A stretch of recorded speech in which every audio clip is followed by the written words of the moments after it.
Hey, how you doing, everybody? I'm here. All There right, we how's it go. going tonight? It's so Going good to be with good. y'all again. We're gonna have a great time. We we haven't done an agate katarama and in quite some time it feels like. I'm super excited. I got my notebook. Right? Oh my goodness. It'll be so much fun to cut agates. How y'all doing? I guess I can step over here so you guys can actually see me. There we go. I was helping Sherman. He's doing some project. He's like, I need the grippers. And I was like, all right. Here. Right. The zoomies. Oh my God, Sherman is always zoom, zoom, zoom, zoom, running around. I swear he just floats around this place because he runs at like 90 miles an hour everywhere. For reals. Sherman, when I started running, Sherman's walking pace was like where I started Was your jogging. yeah, your jogging pace, exactly. And so I'm like, now that Sherman's like now that I've run a little bit, that's a little bit better, but gosh dang, Sherman moves fast. He has long legs and he uses all of them. He uses like every inch of it. Uh-huh. That is so true. He's like a massive stride. And yeah, there was so often when I first got here, I was like jogging to keep up with Sherman all the time. Oh, for reals, I do. I have to do like little skips to keep up, little hops. Like, oh, they're losing me. Thank you, and I do feel a lot better. This morning I weighed in at a flat 193 pounds, and yesterday or the day before, I can't remember, I ran my fastest mile at a 9:26 pace. So I was like, "Oh, Love it. Love it. That's awesome. That's what you want to do. Keep improving. I love all it. right." No, I was actually good. I was tired and like I don't know that I've slept in like a month now, and Really? Yeah. so I was like, "Oh, I feel great." At runner's Awesome. high. I was talking to somebody the other day and we were going over my sleep schedule and they're like, I don't know how you stand up actually. I was like, I just pull it out of the universe. It's all the exciting rocks and everything that's great going on, you know. You got so much, we got so much life to take in. It's like, why waste a minute of it? Right? Sleep later. All right. Thank you. I appreciate it. Um, that's very exciting, Ann. It is a fun journey to be on. I would love improvement. There was a saying I heard the other day: if you're not growing or giving, you're dying. And I was like, Yeah. oh, all right, I like it because it's Hey, either yep. you're giving knowledge, helping somebody, or you're working on yourself. And so I was like, yeah, that's really the best place to be. It was actually really nice. Yesterday, we had a kid come in. He reminds me so much of myself because he's ambitious, he's smart, he's like looking at the rocks as like a business, and he's like, all right, how can I make this thing happen? And it was great to like see it click in his eyes when we were cabbing. He wrote detailed notes every step of the way on Yeah. like progress improvement, and I gave him coaching on like, all right, if you're going to start a business, here's how, the cabbing process, here's how you do the social media stuff, and like everything. He was just so excited to absorb it. And I this kid love was it. so respectful. He was like, "Thank you so much. This is such an honor. Like it means so much." You could just like see the excitement in his eyes of how much he was really enjoying it. I loved it so much. He was such a cool kid, and I can't wait for him to be working here. Right? He's gonna be a I was perfect talking to fit. his mom and I kept giving him little tasks to see how he did. I was like, all right, go over there, grab the safety glasses, hang up the headphones, like little things like that to see how he did them. And then I was sitting with his mom and I was like, yeah, I could see him working. How old is he again? I could see him working here. You gonna get a? Will you sign off on a workers permit? Oh yeah, she's all for it. So it was funny because that's why I was having him take notes too. I was like, all right, I want to see how he's processing it. So Right? Yeah, I love that. I love that. Smart. right. Awesome. Well, should we cut some agates? We got a new agate that we've never looked at before. Yeah. That we'll see if John hops on. If he hops on, well, I mean, we'll cut it either way, but we'll let John hop on. I love Right? it. Exactly, Jack. Well, that's how you get them. You get them started young, and then they get them on the right path, and then when they're ready, it's Oh yeah. all works out. Oh yeah. Train him in your process that way, and how you know what I mean? Like, yeah, you'd have to retrain Yeah, him. exactly. I get to train this kid for the first time. If he works here, that'll be perfect. Let's Oh see. man. Yeah, you guys excited for new agates? Yeah, that'll be fun. Yeah, I'm excited. Be even more excited if I can make the screen work. Of Best course. way to polish goldstone. Goldstone is going to be like doing glass. So you want to use the leather and cerium, and you want to let it get a little hot when you're doing it. Like a lot of stones, you don't want it to get very hot, and you should still be able to touch it. But when you're doing glass or obsidian, you want it to get hot on the leather, to get that best polish. It Yep. makes a huge difference if you let it warm up a little bit. Yeah, big I don't difference. think so, Jeff. I can't think of any. Hmm. The Hmm. problem with what comes from the U.S. is they're either near impossible to get or extremely low yield, or both. Okay. Or both, yeah. Yeah, exactly. So, well, let's grab one of those bags and go dump it in the sink. You want to grab the camera? Ooh, heck yeah.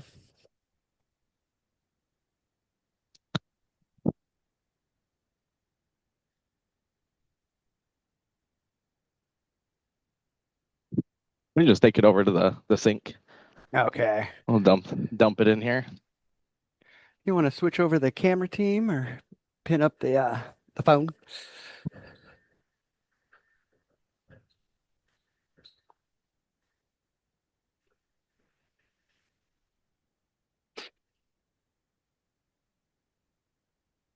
All right. An unopened 55-pound bag. Yeah, I love the dry heads. Dry heads are extremely low yield, though. That is a 55-pound bag.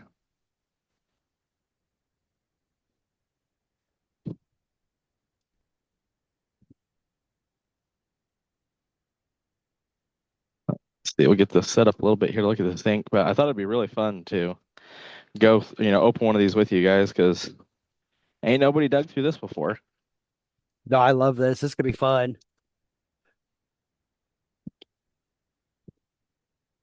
Yes, this is Almejo.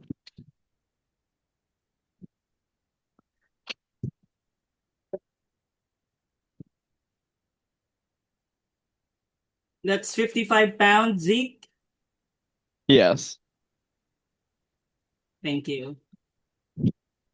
Yeah, that is what 50. I just realized earlier, I was like, most people probably don't even know what 55 pounds of the Almejos look like. I was like, yeah, before I started working here, I couldn't imagine what it would be. Right?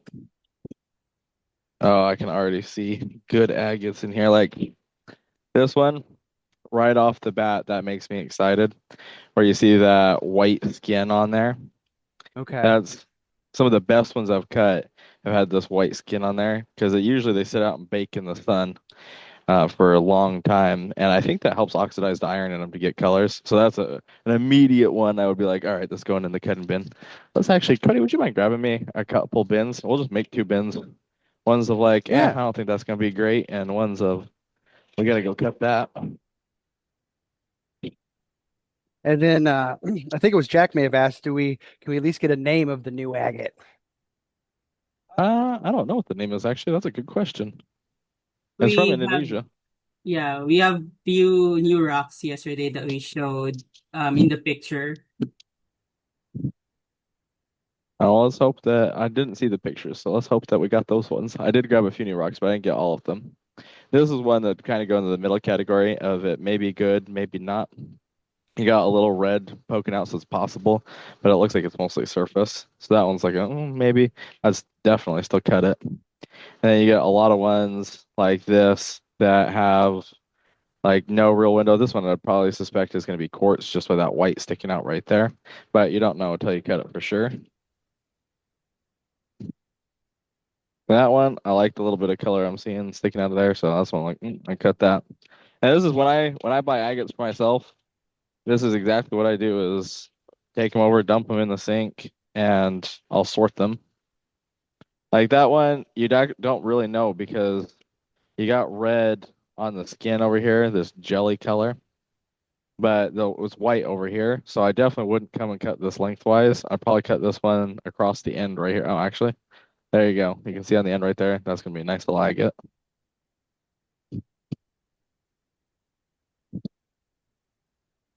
That one, that's gonna have color. That's another like obviously good one.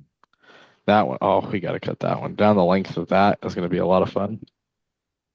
That one, probably going to be a dud. Looks like it's just going to be quartz. Now that last one, I have a question. The longer one, why did you gonna cut it lengthwise instead of like the shorter? Yeah. Because you have windows that pretty much go down the whole length of the side here. Ah, okay. Thank So, you. you could come and cut it right through there. This one's not really like the hot dog shape like what we were talking about before. When they're more of a hot dog shape, because I told Cody you almost always cut them like this when they're a hot dog. This is Okay. not really a hot dog because it's not a cylinder. It's just squished on this end.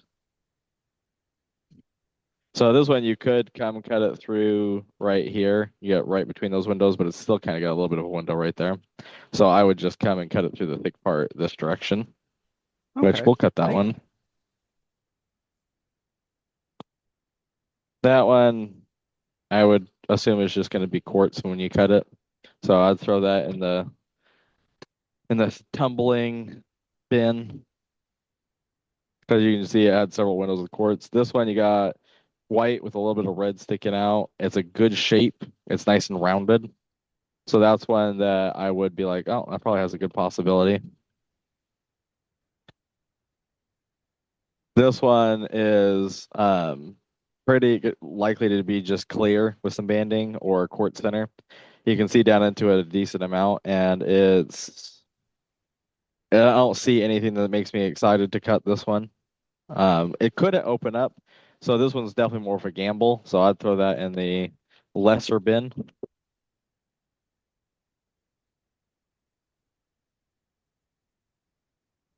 That one, that face is all quartz. So, and you're looking at a good chunk of the agate. So if it's going to open up, it would be on this back end right here. You see kind of this valley right there where it's almost like separated into two nodules. you. Um, if this one's going to be nice, it's going to be in this back area right here. But again, like I would just start out by tumbling that one, throw it in this tumbling fill. I wouldn't even worry about it, especially with how cheap the Almejo is. This one is different though. It is white, but I don't, it doesn't look quartzy, and you got little bits of red sticking out. So I actually think this one will be a very nice agate. Well, this one, as soon as you get that face clean, you can see the white and red. So I mean, that's going to be nice. If you notice though, it gets clearer around the edges over here where the light comes through. It looks a little bit more jelly. So on this agate, I would try to stay closer to this end over here because there's likely going to be more color on that end. Sometimes you'll get an agate, and this is the kind of thing to pay attention to on an agate like this, where you get a window of really nice color, and then you cut it down the middle, and the color is only on one half of the agate. So if you can start to observe, well, this is all clear agate, jelly agate right there, and I don't see any color down in it, but I can see really nice color sticking out right here. You're probably better off staying closer to that colorful window so you don't lose the color like that condor we cut the other night. Okay. That one could go either way. You do have some nice color right there, so that gives you nice hope.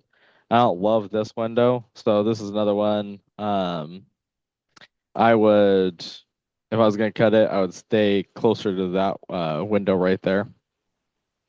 I mean, now Question. man was kind of small. When tumbling, Yes. do you continue to absolutely smooth? When I do the Almejo, I throw them in the tumble rougher till they smooth out and then tumble them. But yes, well, I wouldn't go to absolutely smooth because that's a lot of material. I just go until they're smooth enough that you can start to see the colorful bands in them. This one is kind of a no idea. There's no real indication.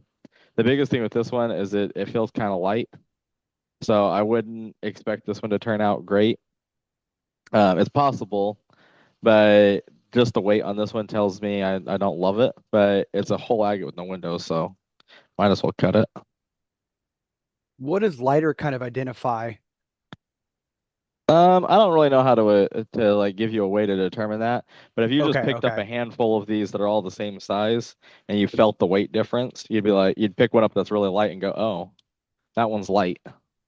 Does that usually mean more quartz to it or More quartz, hollow, maybe it's hollow? got crud Okay. in it. That's not agate. Mud ball. Um, Okay. Could be a mud ball. It depends on the agate what it's going to be like inside. Okay. Okay. Thank you. This one's an obviously good one because you have two windows, one on each end, and both of them are colorful, so you know that the bands are going to go nicely all the way through. This is another one. When I look at it, initially I had higher hopes for this, and it's possible it's still going to turn out good because you got the little bit of color in here. When we look at the end, though, it's all quartz, so I'd be like, Mm, in a tumbler. Oh, looks promising. Except for it's broken. I saw that window and I was like, that looks really good, but it's broken. And this is actually a good example.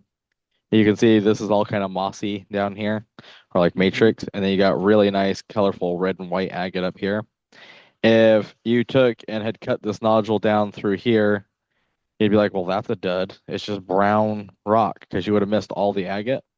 So by getting closer to this top edge, if you'd cut it this way through here, you'd end up with a nice colorful agate. That's why it's so important to start looking at the agates because you could actually cut this agate, and if you had stayed on this side, you could have a complete dud, and on this side, you could have a killer agate. Okay. So that's definitely something to pay attention to.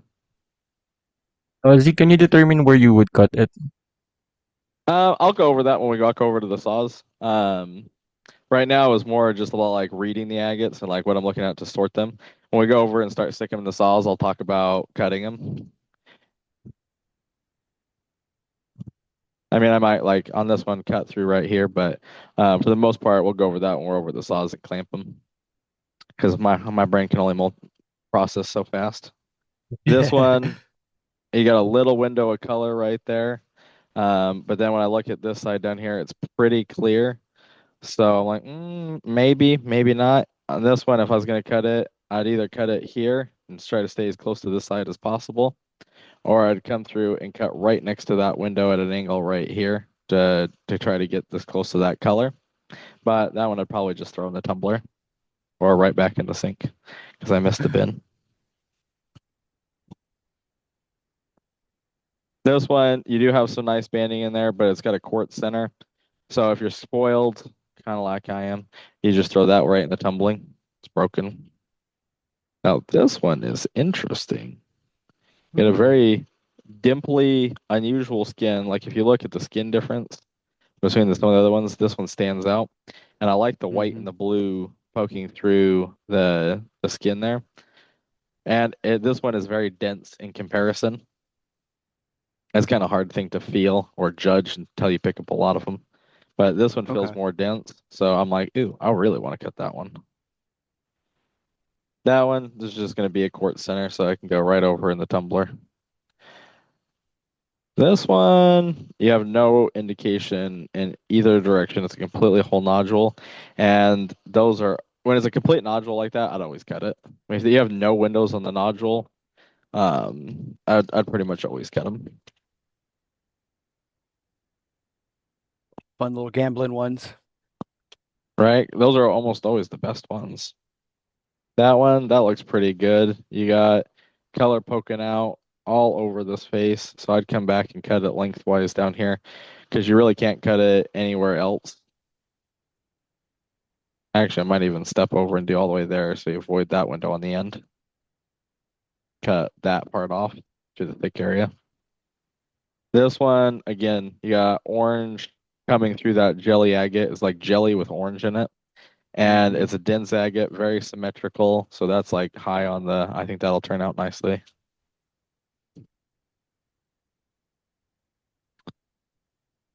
This one, I mean, this one's interesting because I wouldn't really necessarily cut this one because you can see it's pretty open right there. And you can already see exactly what the agate's going to do with it. It's going to be white, then blue with a little orange. I'd almost dome polish this one, or unless you don't love this agate, in which case I'd just throw it in the tumbler. But it's still a nice little agate. I don't love it enough to cut it. Someone will enjoy it. Hey, Heather. This one's going to be an obviously a nice little agate where you got the bright orange poking out through there. Still pretty whole agate, and you got color poking out the other end too. And you got windows on both ends, so you're going to cut somewhere down the middle. Hey, Jeffrey.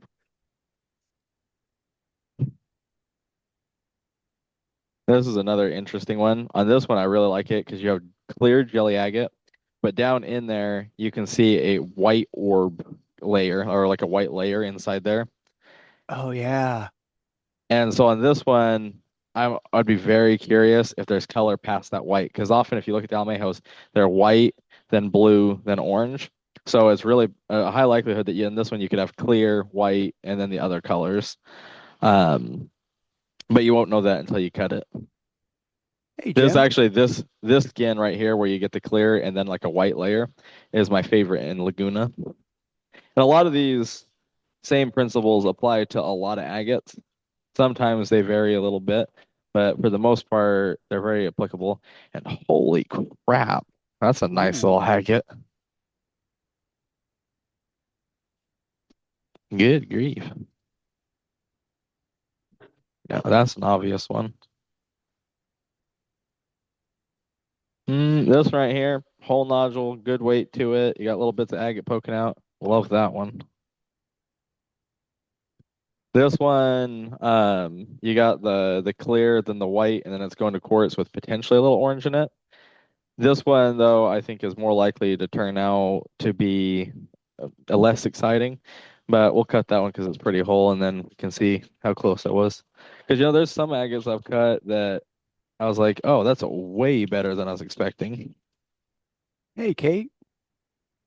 This is another one where you get that white skin on there, and you don't want to cut through when you get a valley like this, where it's pressed down because that's where the agate kind of shrunk in. Okay. So on this one, I would come and cut over here. Couple questions. Any difference generally in quality, the smoother over the bubbly? That is entirely dependent on the agate. Some agates, yes. Like Condor is a good example of one that I'd really pay attention to the texture. Okay. But you can have good condors that are smooth and bumpy. So it's Okay. about looking at a combination of things. I never just look at one detail and be like, yep, that's the reason why, unless there's nothing else to look at. But they're all little factors that we're checking. But it is not like a rule that if it is smooth on the outside, it's going to be good or bad. You can have well, maybe it's smooth on the outside, but I can see red under the jelly skin, so I know it's going to turn out, or vice versa, whatever the rule is for that agate. And then a question for Martin. When they have the obvious flow channel, the little arm on the side, is that indicative of a good possibility? Um, I'm not sure what you mean if it's before it's cut and you can see the flow channel. It's pretty rare that you can see a flow channel before the agate is cut. That one is definitely cabbing or tumbling material. Martin said like the jelly and white one that we looked at. Mm, Oh, you mean where the nubs yeah. are sticking off? Yes. Ah, that's not indicative of a flow channel. Those are more like where there was other nodules growing into each other. And we never really cut through those nodules. Like on this one, I would never come and cut through that like this, unless that was just the only way to cut the agate. On this one, it's got a little fracture right there, so I'd come at an angle between this nub and that fracture and cut down through here. But I wouldn't choose to cut through any of those nubs because you're more likely to just have a fracture there.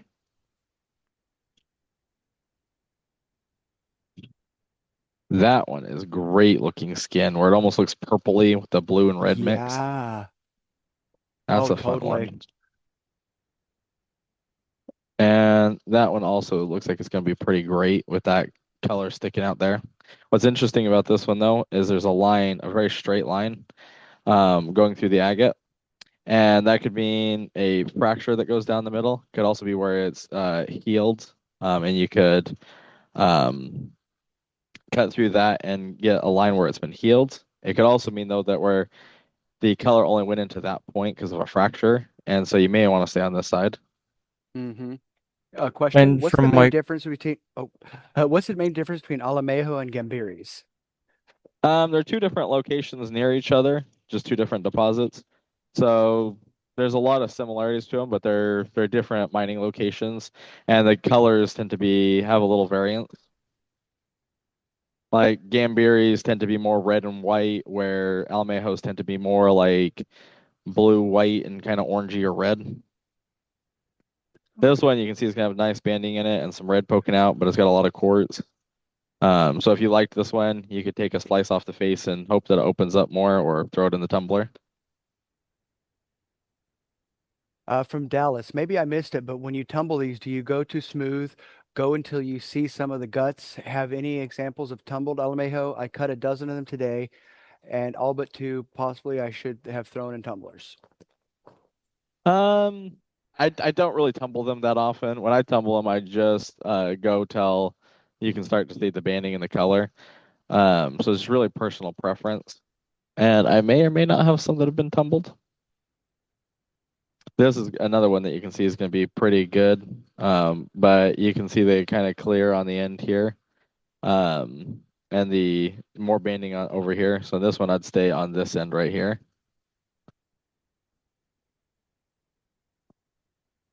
That one looks like it's going to be just clear banding, but it is hard to tell until you cut it. But this one of the, like if I was grading these, this one I'd put in the lesser batch just because I don't think it's gonna cut well. It doesn't mean it's not going to, it just means that I have less faith in it cutting well.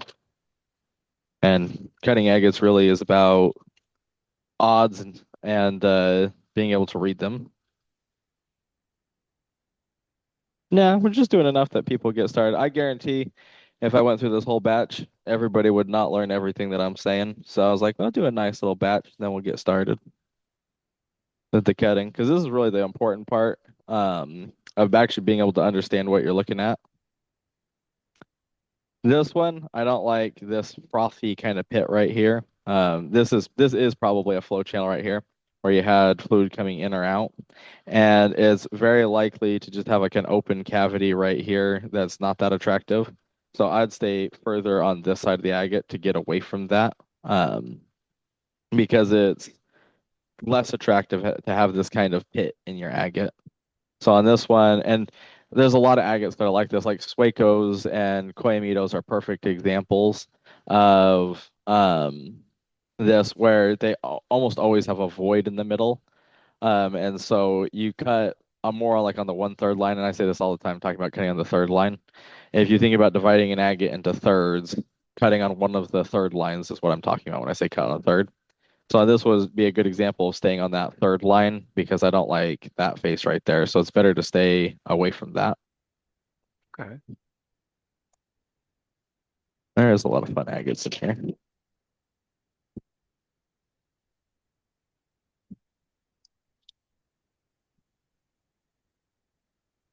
That is fun. See, this one though, as great as those banded colors are, it's very like you can't cut really a specimen out of this. There's no way to cut a specimen of it.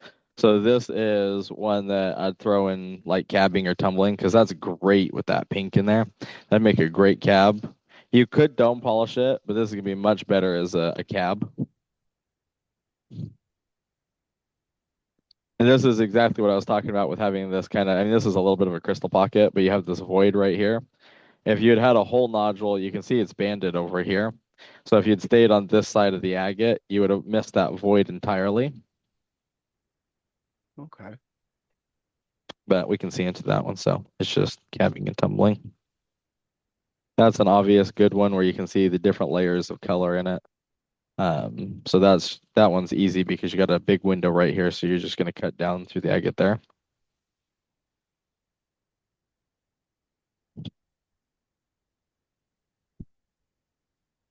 This is another one where it's obvious. And this is where you can start to look at other agates where it's like, look how nicely symmetrical this little agate is. It's dense, it's symmetrical. Like if you didn't have this window here, you can still look at this agate and go, oh, I like this agate. Because the more symmetrical the agate is, the more value it adds to your finished agate. So Okay. that's one that even if you didn't have the window, it's nice. That's a good indication. This is another one, whole perfect skin. It does have a little bit of red sticking out, so that's a good appeal to it. But that's an obvious go cut that one. Another one that same thing is a nice whole nodule. You got white, red. And this one, if you couldn't see any color, I'd be more skeptical of it. But the fact that I can see little bits of color poking out all over the agate gives me a lot more hope that this is going to be a pretty good one.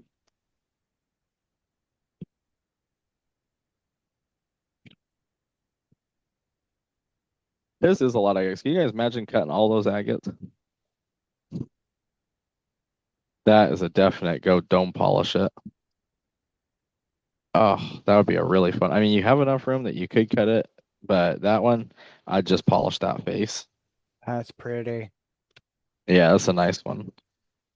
This one is one that I would tumble, even if it's going to turn out decent. It's so thin that it's going to be really hard to cut for a specimen. I mean, like that is maybe quarter of an inch thick. So you could cut it, but I don't, I don't see any color sticking out, so I'd be more skeptical of that one. I'd just throw it in the tumbler. I wouldn't even bother cutting it.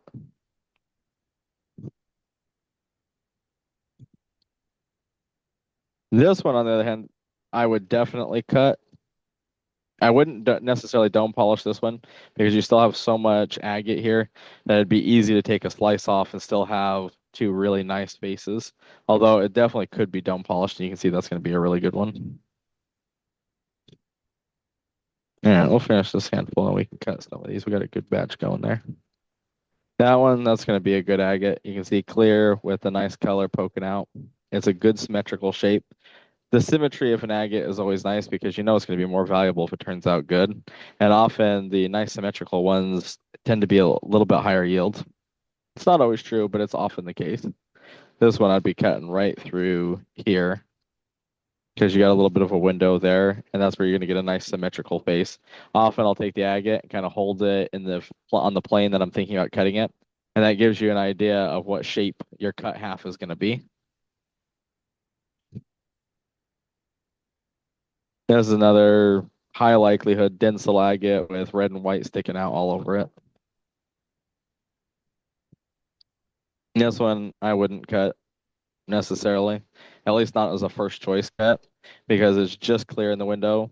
The downside to that is you're not that deep into the agate. So if you come and cut down the center over here, there's still a chance of having good color in there. It's just, if you can cut like one of those, this would be a secondary choice. Or you cut this one, and when you're disappointed, then you cut one of those that's obvious. That is a good way to do it. I usually start with the least exciting agates when I buy a batch of agates, because then I get through all the ones that were high likelihood of not being great, and then I can cut the obvious ones and go, oh, that's really nice. That's the one that, again, you hold little nodule, no windows, so it's an obvious cutter. And then this one, I think everybody can see that's going to be a great little agate.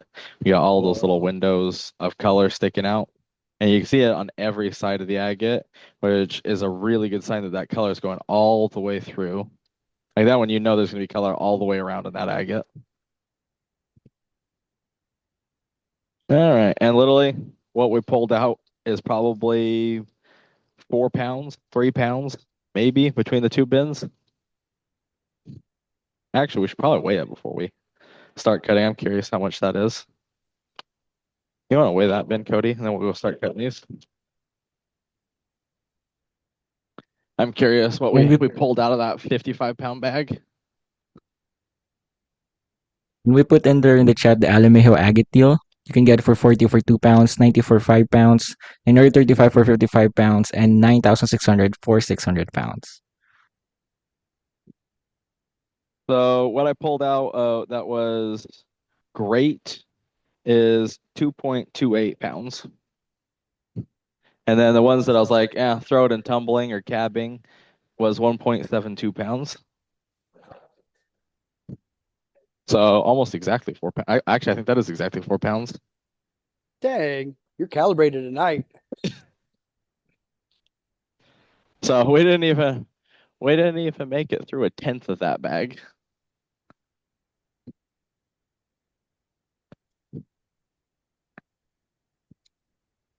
Oh, thank you, Cody. Got the chair Yeah. set up and everything. Living in luxury,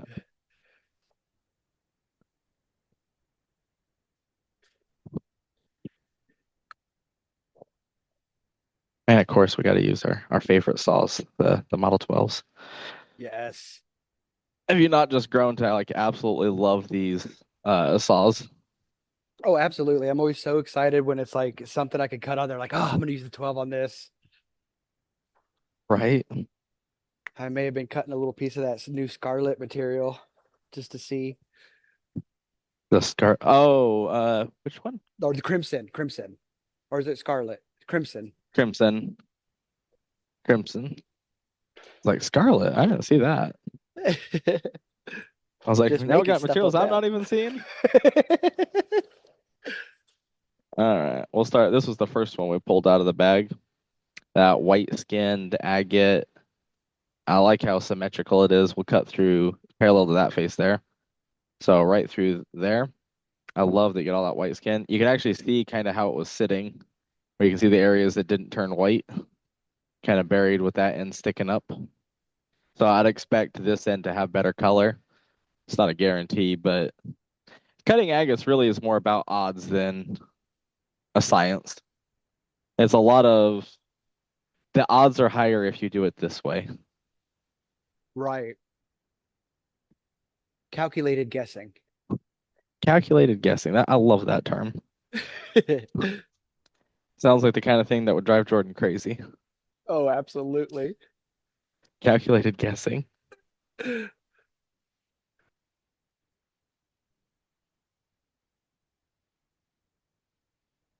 All right, get that one started. What's great about cutting little agates like this, by the time we get this cut, or by the time we get this one started and get the next one going, that will be mostly done. Oh, I forgot about this one. So the other night when Jordan and I were doing table tote with the condors, so Monday night, we showed this agate and it was passed up on. And I was like, that looks like it's gonna be pretty good, especially when we saw that face. And it was pretty freaking good. I was very happy that it turned out with the blue, yellow, blue, orange, yellow, red. Like that's Whoa, really cool. that is epic. Yeah, I was really happy about that. All right, let's see. We'll grab this other one. This is that one that has the line. That's a condor that I was just holding up that was cut. That's from Argentina. This is a Malawi from, or I mean, this is an Almejo from Malawi. So this is that one that we had the little window right there, but we have the line running down the middle.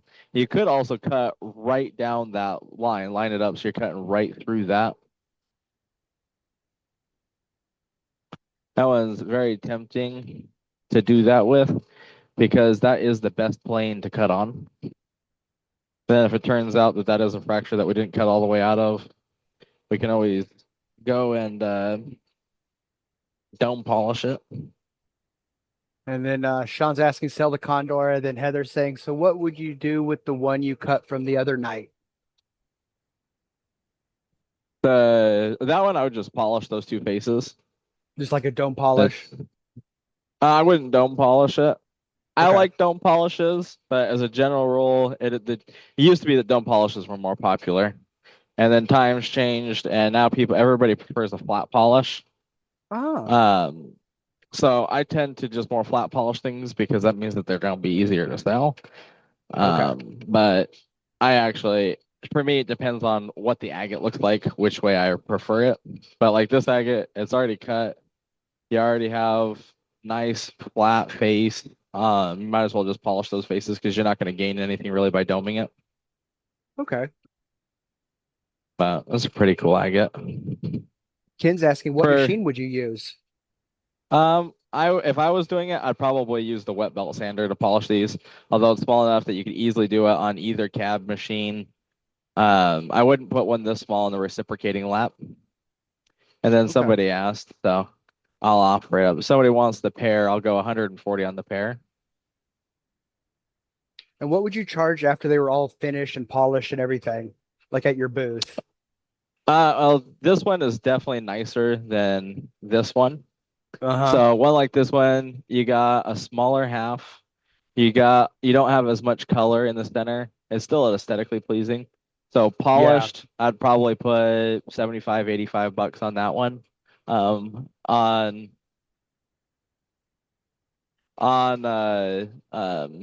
this one, you got a little bit brighter color. It's the bigger half. You could actually cut it again and probably get rid of that fracture. Um, but I like, and you might open up to more color in the center actually with how much it changed from those cuts, from one side to the other. On this side, I'd probably put more like 150, $160. Okay. And then what grit would you start at? On those ones, I'd start with 220. It's a nice cut. And then Heather's asking, so how do you know when you should dome polish opposed to flat? Usually, it's going to be based on fractures. If the agate's broken, um, if there's a flaw in it that you want to remove, or you just have a broken piece that you don't have enough room to cut a full specimen out of, but if you don't polish it, you can still get a full specimen. Okay. And Zeke, on that pair, you were asking for 140 for that one, right? Yes.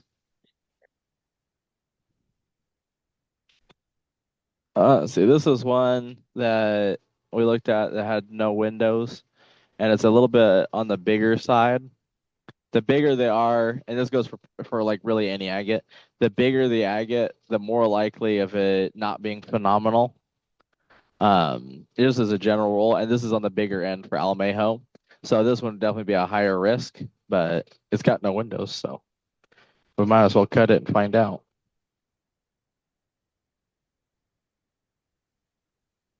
And Kyle was asking what was the price people missed on by not getting that agate. Based on the weight, it probably was like 50, $60 maybe. I don't remember because it wasn't like one that was labeled because we were doing tote. I'm just guessing based on the weight or the size. We could weigh it, find out.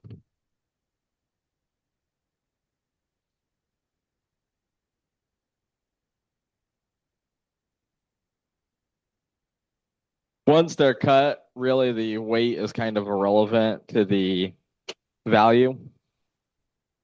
Um, and it's something you have to take into consideration for pricing because you have an idea of what it cost you. And then Neil's And does asking, it take takes longer longer? on. Oh, go ahead. Go Cody.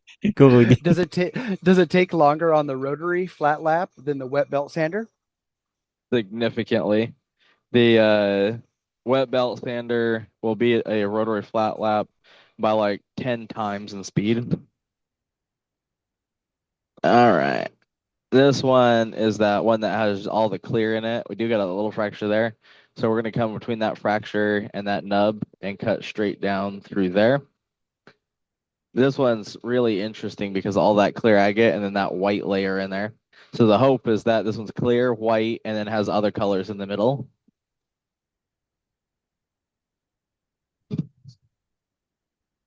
It does kind of look like Shrek. That's hilarious, Amber. I can totally see it.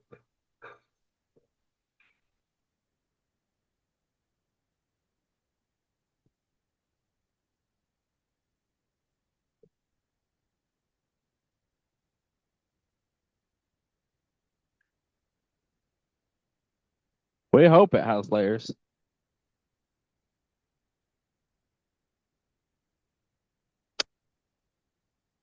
Alrighty.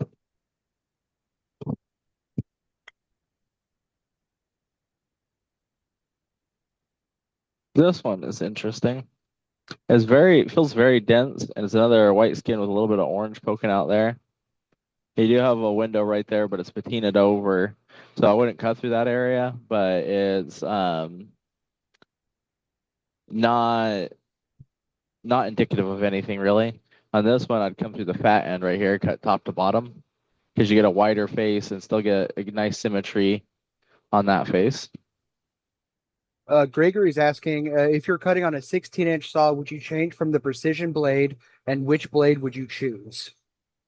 If I was at a 16 and I was cutting agates like this size, I would take and put a 14-inch continuous rim blade on there, and I would just add extra oil. Ah, Then you okay. can drain some oil out. Hey, Suji, no, we haven't done the Tiger's Eye demo yet. All right. Yeah, this one started. Oh yeah, I forgot we were gonna cut. We were supposed to cut a piece of tiger's eye tonight. We'll have to cut that. We'll get that one started.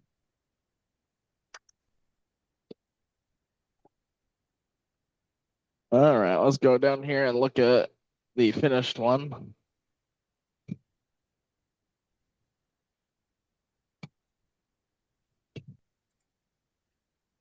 Thank you.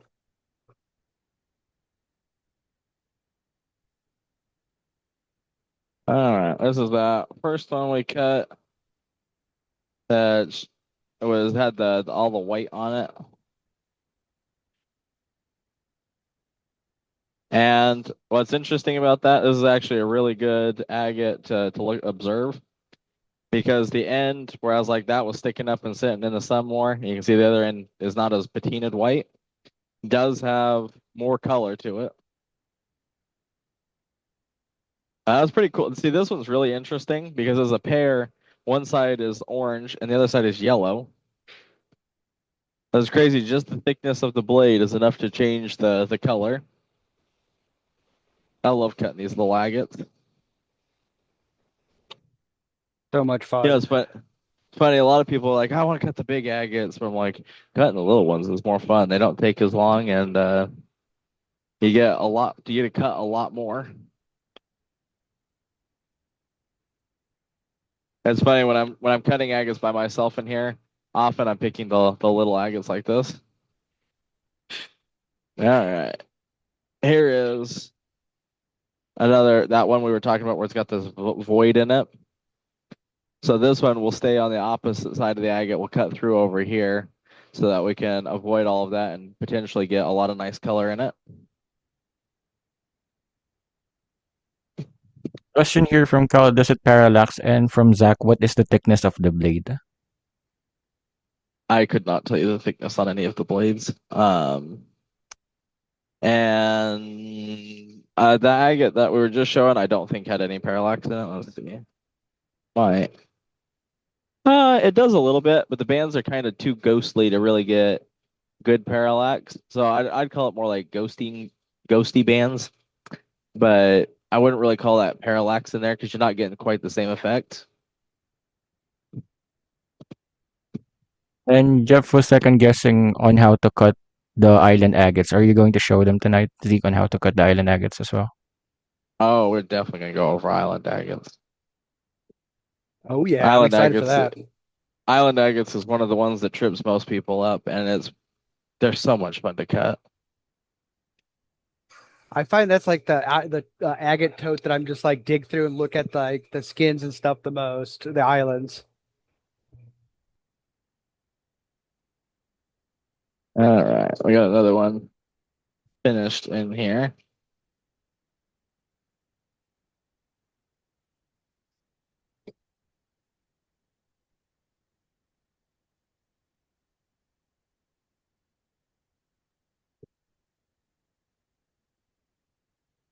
Oh, that one's interesting. Whoa. Little quartz center or calcite center.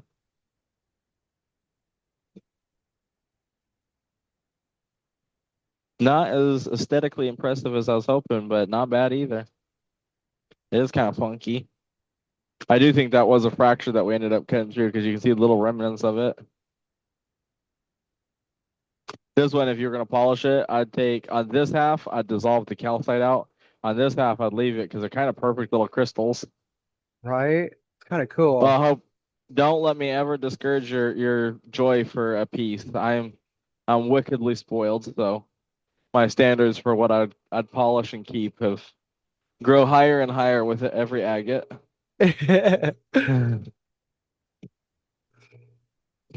Nick, is it David's worth more asking, as go go ahead. ahead, Cody, go ahead. Sorry.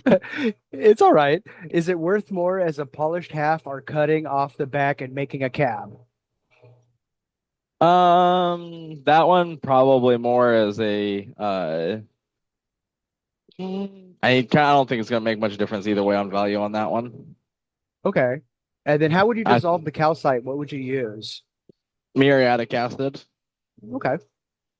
This one is one that I really like the patinaed windows you're seeing right here. This is the one we talked about. You cut lengthwise because you got all these windows on the side here, but they're all patinaed over, which is even more exciting. So No, this one will Margaret, we take don't. Oh, go ahead. Sorry. this one will take and clamp right here, and we'll cut through there, avoiding that window. We don't offer slabbing service here, but if you're part of our Facebook group, I do believe there is other members that do offer that, but that's not a service we offer. Oh my goodness, we can't keep up with our own cutting here just for for you guys on the live event. Yeah, Yes. that's a really great business. I used to I'd say probably a third of what I made cutting or cutting and polishing rocks when I had my shop was just cutting them up for other people. Nothing else, just the cut. Especially when you got a bigger saw because so few people have a 24 or a 36 that if you have a rock that you need one of those bigger saws for, people are more less likely to have that saw than like a 12.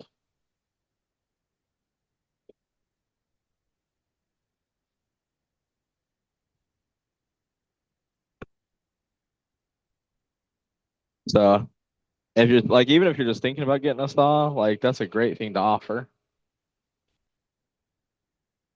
All right. That one looks done.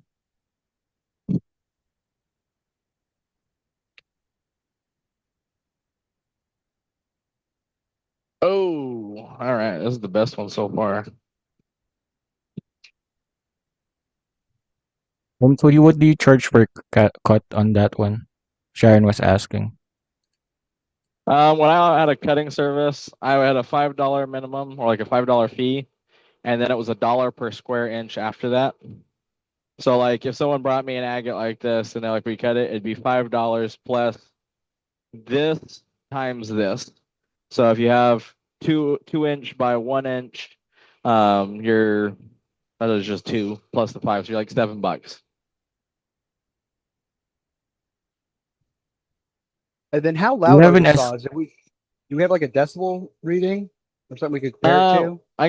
I can wash my hands and pull out my phone and check. But that's aesthetically a very pleasing agate. I like the shape on it and the ghosting bands. And it does have a little bit of quartz in the center, but I really don't think it detracts from this agate that much. Especially on this side where you got a couple little flowers in there. That's a really, really aesthetically pleasing agate. Oh yeah, that's definitely one worth polishing.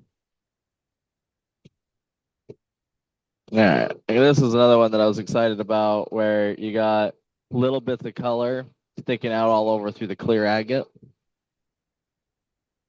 This one, aesthetically, you're going to get the best cut coming down through here because you'll get this more rounded face. Which direction you cut the agate also affects the bands. So on the smallest round face there, you're going to get tighter bands. On the smallest face but long ways this way, you'll get the more elongated bands. And if you turn it and cut through the thinner part of the agate, where we call pancaking it sometimes if it's a really thin agate, you get wider, flatter bands. And then how much would the last one be once you polished it? That one, if I was still doing shows, I'd put like $50 a half on that one polished. Okay. Sherry, we're cutting Alamejos. Yeah, because like all the agates that we grabbed to cut were only like 2 pounds, a little over 2 pounds. Yeah. So I just think about how many great agates are in 55 pounds.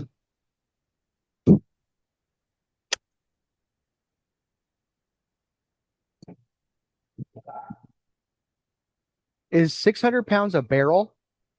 Or is there Yeah, more that's than a a barrel? 55-gallon drum. Okay, okay. No, that's what fits in one of those 55-gallon drums.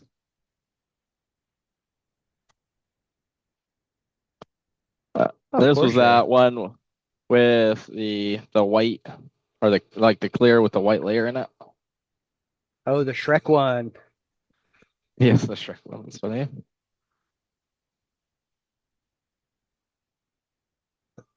Yeah, Ooh, these saws it's are okay. in stock. All right. It's nice to like it. This is not one that I personally would polish. There's a lot of people would. Again, I'm very very spoiled.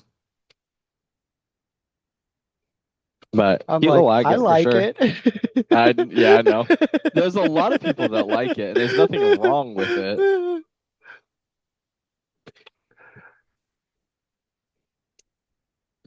Like it's definitely a personal preference. But then you cut like a $10,000 agate, and you're like, huh, it's okay.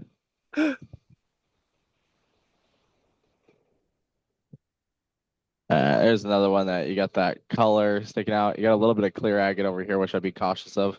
So I'd stay closer to the colorful side of the agate. Well, and everybody starts somewhere too. So like if you don't have a great agate collection, that's not a bad place to start, with something like that in your collection. As you get further and further and further in, you'll replace them with nicer and nicer agates. So like there are so few people in the world that are going to start with many $1,000 agates. Most people are going to start with something like Almejo, where they can get a couple pounds of them and cut them and have fun. And there's absolutely nothing wrong with it. That's how I started. Was a little mixed bag of agates that honestly we didn't even know what they were all called. My dad called them all Lagunas, and I later found out that not a single one of them was a Laguna.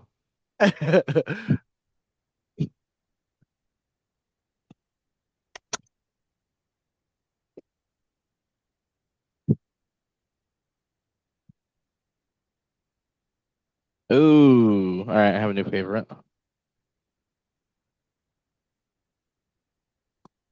It seems like if you wanted to get serious with this, you would need to get 5 of these trim saws because you're literally just making it perfect from one saw to the last saw, like as they're dropping. Uh, it really 5 of these really is the perfect setup. Most people are gonna be cutting these on a trim saw. We don't cut agates on trim saws because you're much more likely to be prone to microfracturing. Um, so like on these saws, they're perfect because you get a perfect cut. It's very precise. You get really smooth. It's easy to go to the polish with. So like this is what John had when he was cutting agates to sell, like in his shop. That's what he has: 5 12-inch saws and 2 16s, and that's what almost all the high-end agates you guys see that we have were cut on those. All right, this one was a whole agate, nothing really sticking out except for a little teeny bit of color right there. And gosh dang, that's a good one. You get those Hey. really vibrant Oh, colors.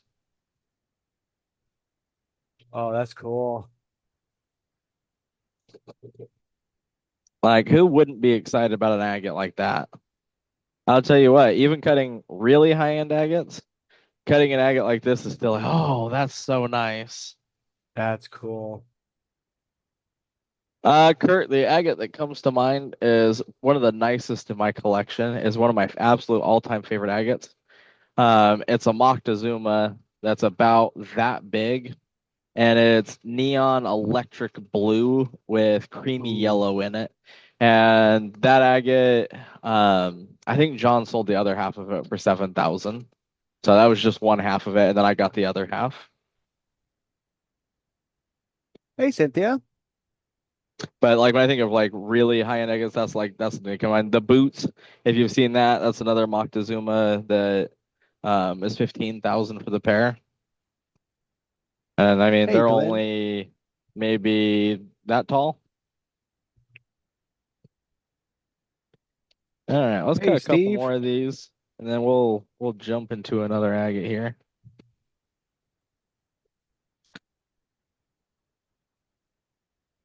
Here's another one, very symmetrical shape, but no windows. So on this one, we don't really have anything to go off of other than we're just going to cut for a nice symmetrical face.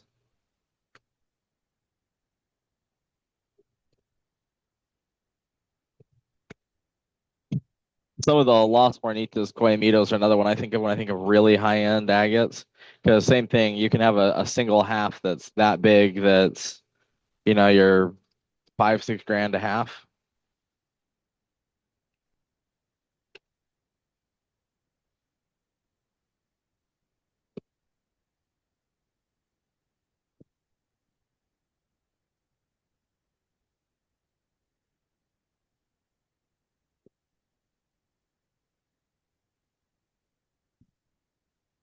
Any news or ETA for large vices?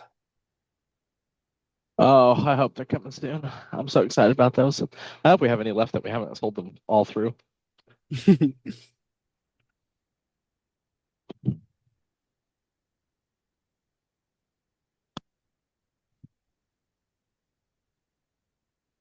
All right, so this was that one that had the big ugly void in it over here that we were watching out for. And Oh, it turned out phenomenal.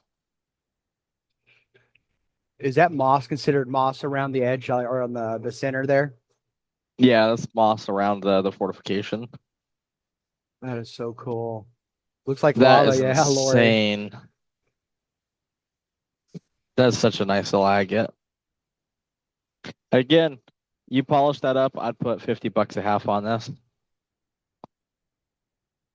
And this was just a couple handfuls out of a 50-pound bag just off the top. Well, what's 4 pounds of Alamejo? $80? Is that right?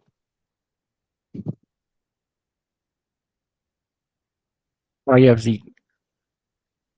Yeah, so there's one agate out of 4 pounds. That's counting the ones that I wasn't excited to cut, and the ones I was excited to cut. And one agate, you pay for that. There's another one with no windows. You got a little bit right there that's a little quartzy, and it's a bigger one.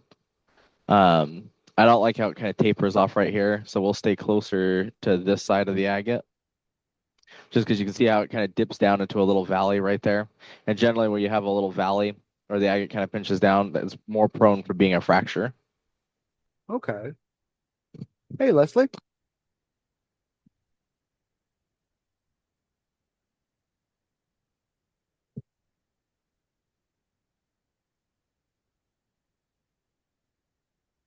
These are some of my favorite nights to do, just sitting and talking about like the cutting agates, because it brings me to some of my favorite memories of sitting in here, or when we had the shop on the in the we actually where I started cutting agates was John was in building 26, where the dock is, because that's Yeah. where the only saws were set up, and then we moved it to the third floor. And I just remember sitting in there for hours and cutting agates with John, where John would sit and like, no, this is the way to do it, dude. Cut it like this. This is how you read the agate. And those will always be some of my most treasured lapidary experiences. And so this is always such a happy experience because it puts me right back into when John was telling me all of these things. I All love right. that. This is a pretty good looking agate. Oh, Yeah, I love that. Now, unfortunately, this one has got a fracture through it. Where you can yeah. see it broke through there. This half, I would glue that and then polish it. This half, it's chipped out too much, and yeah, you can pop it apart right there. So those I would turn into cabochons because those are very valuable as cabochons. And this one, if you seal that fracture, you can still polish it as a little specimen, which is what I would do because that's so freaking nice. That is cool. I love that little squiggly line. Yeah, that's a pretty cool one.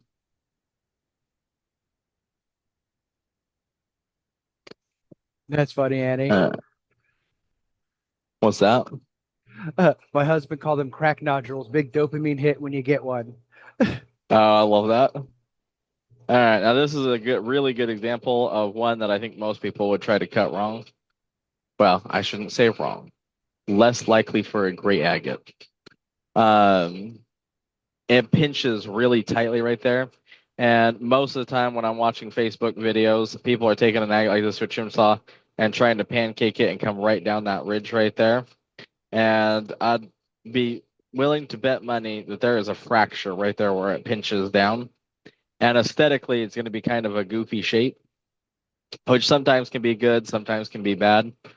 This one, I would come and cut through this direction right here because you're much more likely to get an aesthetically pleasing agate without a fracture in it.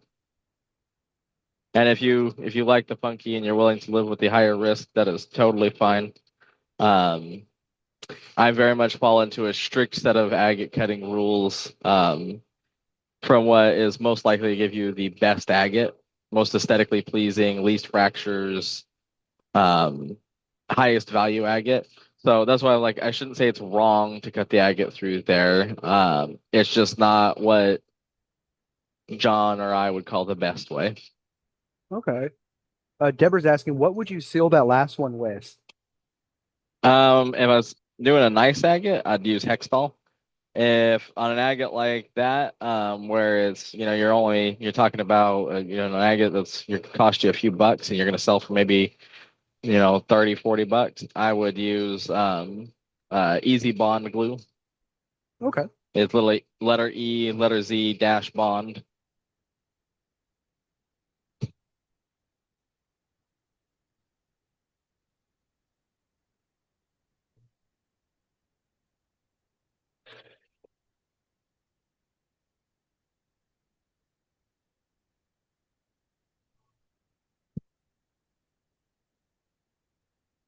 Oh, perfect. Thank you, Jody. That one is the thick. There are different colors, bottles. I would get the thin for sealing a fracture like that.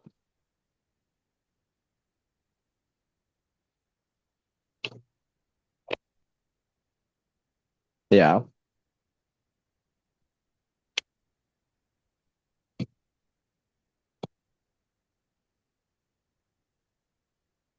Shut off these saws.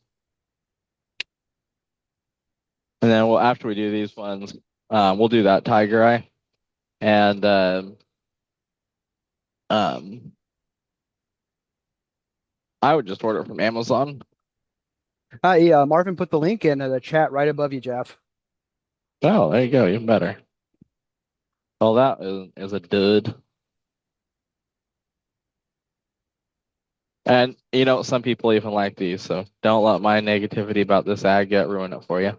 But like Brian would be like, "Ah, how rude," at the quartz. um, but like for me, I just throw in his tumbling feel.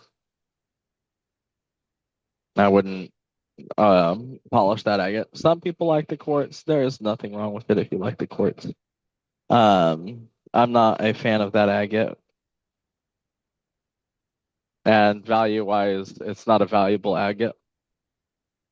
That's actually the worst part about going into business with something that you love, is that you will enjoy it less when you think about the value of them, because you place more emphasis on the value.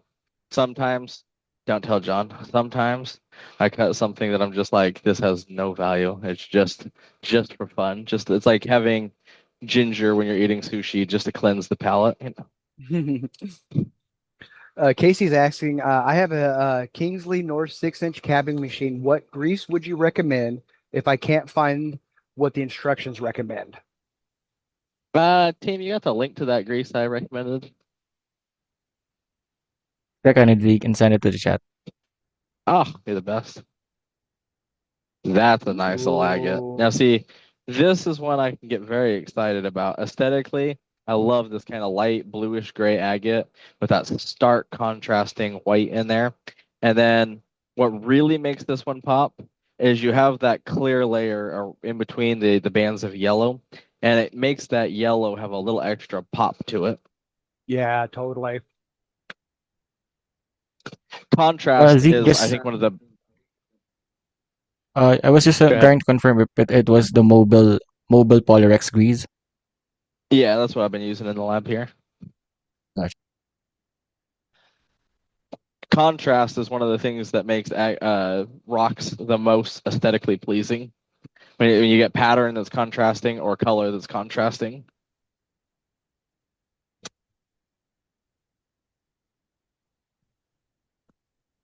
All right.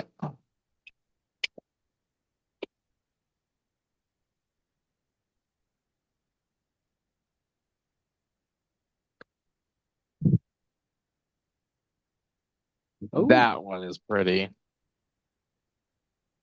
See, now this is not a colorful agate, but it's so bright and you get such nice spacing between those bands that it's really, really pretty. Yeah, really great bright contrast in that one. that's That one really outstanding. pops. The little flow channel up there. See, I get just as excited about this agate as I did that really colorful one because aesthetically it's so pleasing to look at. That's very nice. All right. Let me wash up my hands and I think we'll cut some island agates next. Heck We'll yeah. talk about them some. We'll rotate through those last Almejos. The problem with the Almejos is you don't finish a batch and then start the next one because you're always loading the saw again. Sit there Hey, all night and Brad. load it.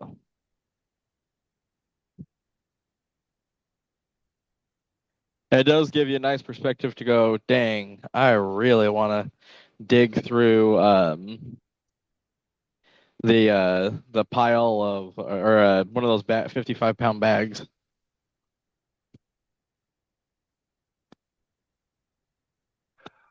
Oh, Sherry's wanting to know if we could hit pause on everything. She's got to go grab a pizza. Only if you're gonna bring us a slice. Yeah.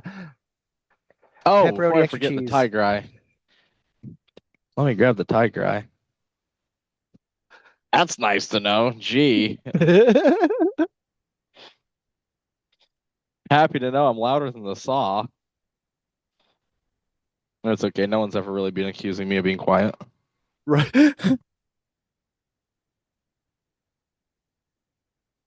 Uh, I would say if you're using a table saw to cut wood, the wood saw is going to be much louder. But honestly, I've never Much. checked, so that is just a speculation. I have no data on that. Spending a lot of time on table saws. A table saw is much, much louder. All right. Thank you, Marvin. I appreciate that. Um, Now the correct way to cut this piece of tiger eye would be to put it in the vise at that angle. Yeah, so your blade is running right there. I'm gonna take and stick it in flat like a lot of people just would, and then we'll. I was told that we were supposed to do both cuts, so we'll take it and stick it in here. This feels like a sin, but that's what the Hey, boss Sean. said.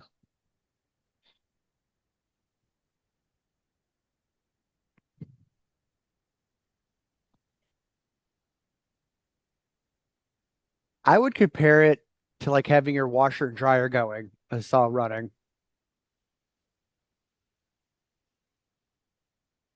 What do you think, Zeke, about that loud? Um, I don't know. I'm not doing a whole lot of laundry, so at least not without my earbuds in. So I'm like, I don't know that I listen. I always have earbuds in like all day long, so I never really think about it. But yeah, probably about that. I'd say it's a little bit louder. I'd rather Okay. listen to a washer or dryer run than the saw. But like honestly, if the saws are running, like we'll still do the live event over at the table with the saws running, and it's fine. Sometimes we have all of them running. It's not the end of the world. Um, but it's not like something I'd want to stand next to the saw without hearing protection and listen to either. All right, let me go wash my hands one more times. And then we'll grab some island agate, start looking at those. Gosh, some of those island agates you guys were grabbing the other night are killer. We loaded up the tote out of that barrel too, so we'll have to do some tote out of that.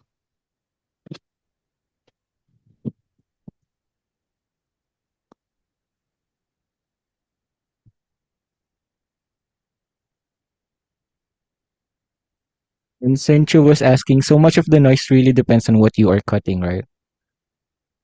Yeah, that's why I specified very specifically that it was a halfway through an Alamejo, because you put the biggest chunk of tiger iron in there that you can, and I think it's gonna be a good bit louder.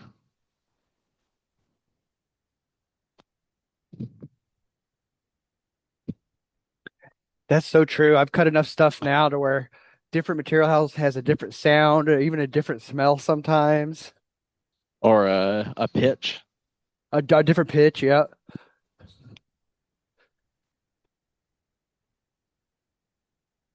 Yeah, it's crazy how different each piece sounds.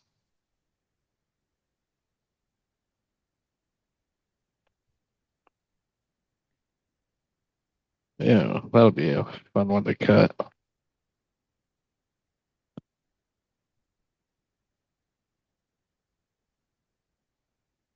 All right, let's cut some island agate. In your experience, Zeke, what's the loudest material you cut before? The harder and more metal that's in it, the louder it tends to be. So that's why I said something like tiger iron. And also the kind of blade and the saw you're running makes a difference too. You use that Notrum blade, and it's going to be quite a bit quieter than if you're using maybe a thin line blade. I'd say of all the blades we have, the thin line's probably the loudest, but having a sharp blade makes a big difference.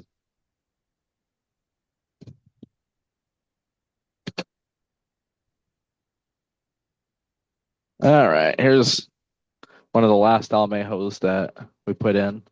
This was one that whole nodule, nothing to really see on the skin other than there was a little teeny bit of color right there sticking out. Yeah, Mukai is loud for sure. Ooh, I like that. No, we haven't done tote yet. That is a lot of fun. I love the way it kind of looks like I'm holding it upside down. It looks like a flame. I like that floater in there. All right, I grabbed an island agate that I feel like would throw a lot of people off. You got great banding showing up on the skin right there, but it's kind of a funky shape. Now, technically, this is not a window. That's just where the skin is weathered. So you can cut through this, which is why I wouldn't worry about cutting through the end here. So on this one, I'd cut it down the middle through that. But this is one that I know a lot of people would be nervous about cutting that shape because it's the kind of shape that I get a lot of questions about.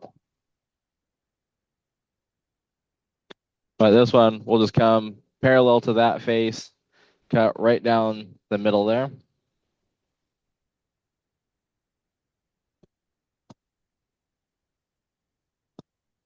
You gotta remember to lengthen the chain on all of these. Yeah. A little bit Cut bigger bigger agate. agates.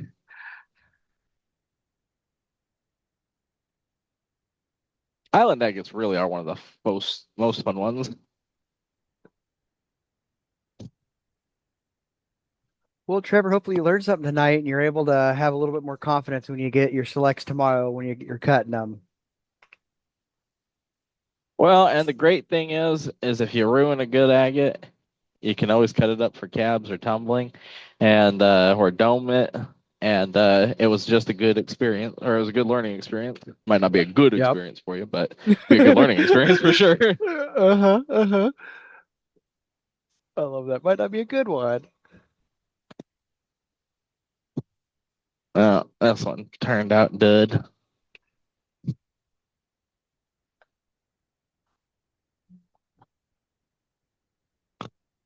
Oh, actually, it's kind of cool with the clouds going down through the clear agate. I'd definitely throw that in the tumbler. I wouldn't pan polish it, but as a tumbled stone, that'd be pretty cool. That'd be cool. Yeah, it does kind of look 3D. Or it kind of reminds me of when we did the doublets where it amplifies the pattern. Yeah.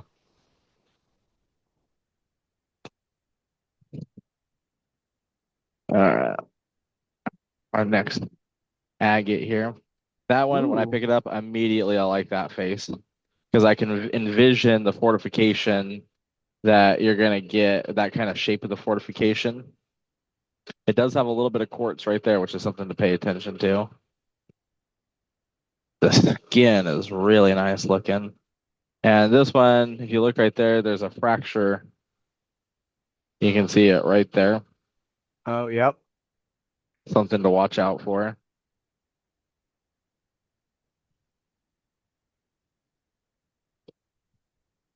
Yeah, this one with that fracture running that direction and how much I like that fortification, we're gonna clamp over here and cut parallel to that face. Yeah, I'm a big believer of you either win or you learn, and both experiences are good. Yeah, you don't learn as much from a success. If you just first time you do it, you just nail it, hit it out of the park, you don't really learn much. It's when you drop the ball and you got to figure out why you dropped it and how not to drop it. I'm a big fan of if you guys ever listened to any of like Coach Wooden's books. He was one of John Maxwell's mentors, and he was a he is a big believer in that kind of mindset of you either you win or you learn. And so he would actually one of the things that made him such a great coach is that he would use the lessons of failure way more than success. And like you'd see him on the sidelines, he wouldn't be yelling at the players. He was coaching them and letting them do it and then correcting later so they could use those experiences. But in the book, he talks about he always enjoyed the failures when they would lose way more because it brought the team together and it gave them an opportunity to grow more.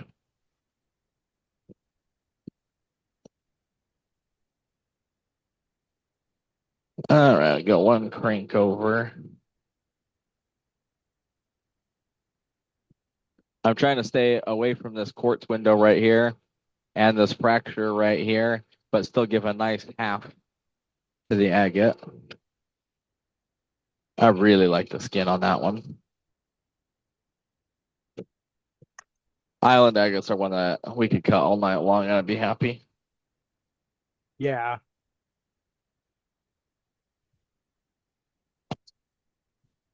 This one, again, you can see these kind of weathered bands right here. And none of this one is considered like none of this is a window for island agate. This is literally just the rough nodule weathering.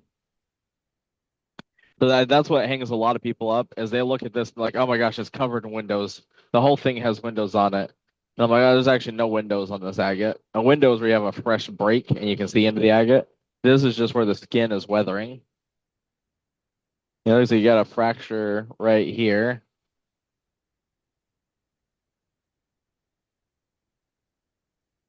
I'm actually really tempted on this agate with that fracture to come and cut down the length right through there. Ooh, okay.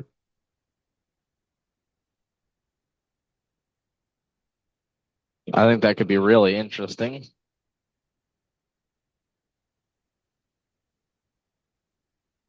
I'm Dallas is pretty sure I asking did how not. hard. Go Dallas is ahead. asking how hard are you cranking on those? They're solid. I'm in a habit of almost rocking my saw, afraid of having one slip out when cutting. Um, I've never rocked the saw doing it, that's for sure. Um, the easy way to check is to pull on the agate kind of sideways. Like actually that's way less tight than I would crank these down. And I can't actually, oh, there we go. So I had to pull pretty hard on that agate to get it out. So probably would have cut okay. But generally I'm pulling down and then up to see if I can get it out of the vise. And if I can't pull it out of the vise, it's going to be just fine. That one probably would have been fine to cut, and it was about half of how I'd normally tighten it down.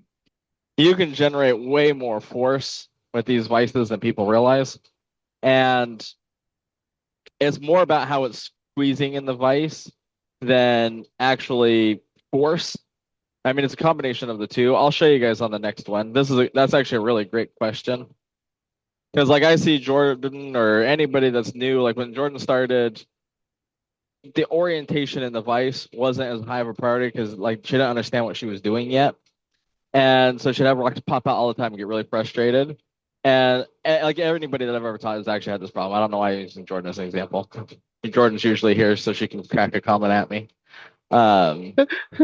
But it's how you put it in the vise, getting those 3 points of contact that really make a difference. Just so you know, I gave you the eyebrows for Jordan when you said it. Thank you. I appreciate that. I was like, oh, where's Jordan with the sassy comment? Oh, my Lanta Z. Oh, my Lanta Zekery. Oh, that was funny.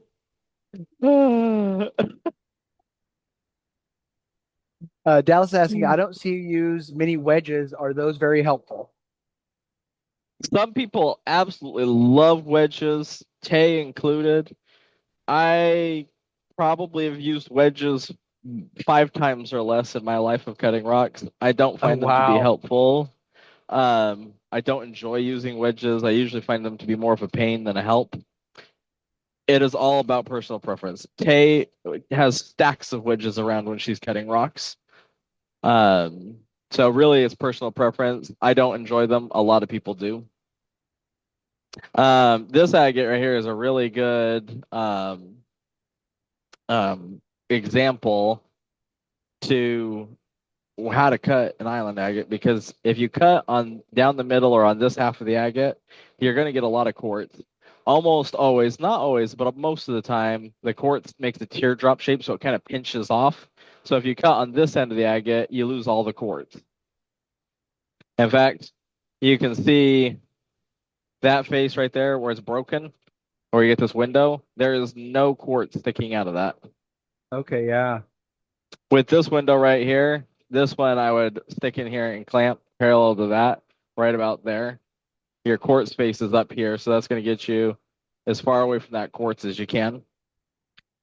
All right, now the trick to clamping the especially the agates, but any rock where you're really struggling to get it to sit right, is people just stick it in and start clamping down. Now, see, the way I just stuck that in there right there, even if I tighten this down as hard as I can, it's going to pop right out. Took no effort. The key is to rock it against the vice jaw to find where it sits tight. And so as I rock it, right there, it's like click. That's going to sit real flat. It also helps if you lock the vice. But I can rock it back and forth and find the spot where I'm like, that's where it's going to sit nicely. And then I can hold it there and tighten it down. But that's the big secret. Like when you watch somebody struggle for 10 minutes to stick an agate in here, and I walk over and do it in like 20 seconds. That's all I'm doing is rocking back and forth till I find that spot, and then I'm going to tighten it down. That's so true. It got so much easier when I realized that too, or when you taught me that. It's like, that just clicked in my head, and then it became so much easier to clamp stuff. It really makes a wonderful difference because you can see before when I just stuck it in there and I didn't orient, like I just stuck it in there, it was not sitting in the best spot, so it was really easy to pop out. Like Yeah. this, oh my goodness, you could almost lift the saw by this agate right now.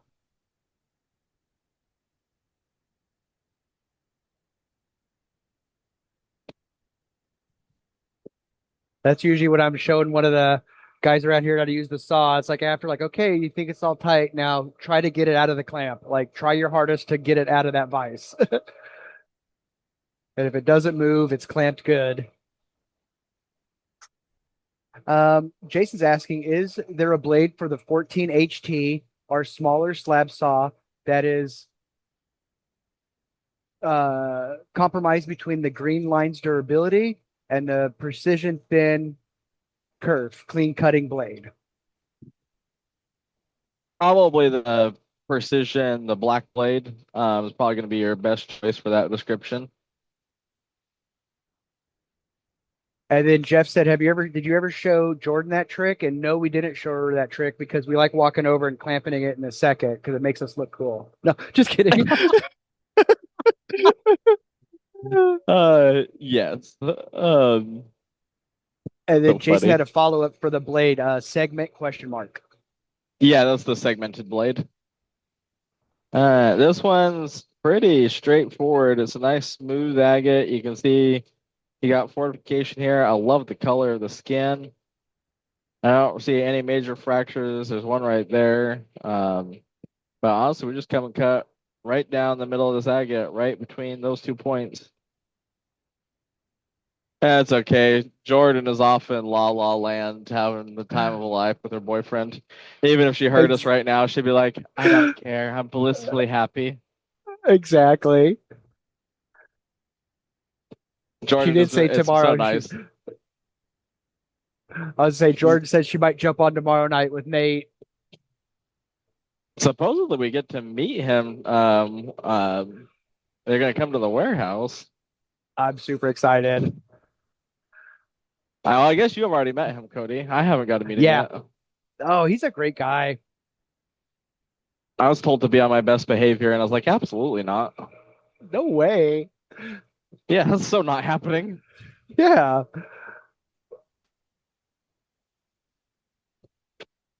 Exactly. I just be myself, Jason.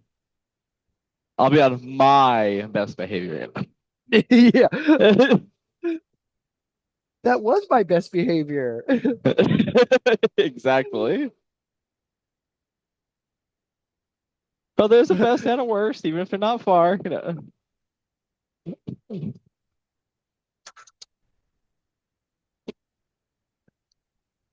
All right.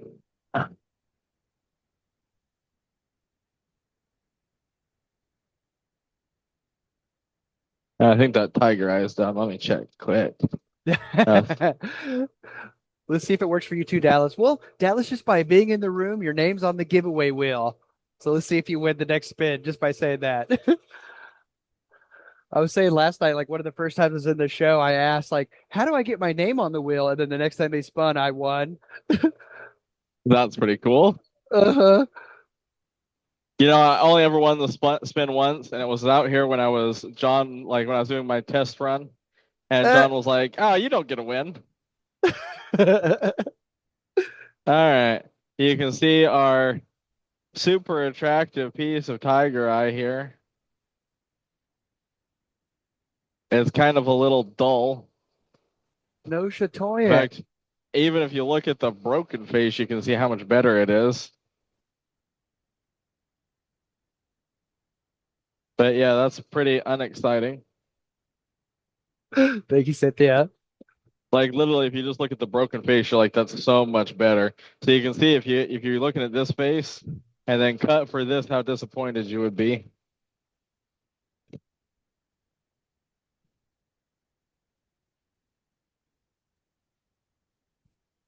No.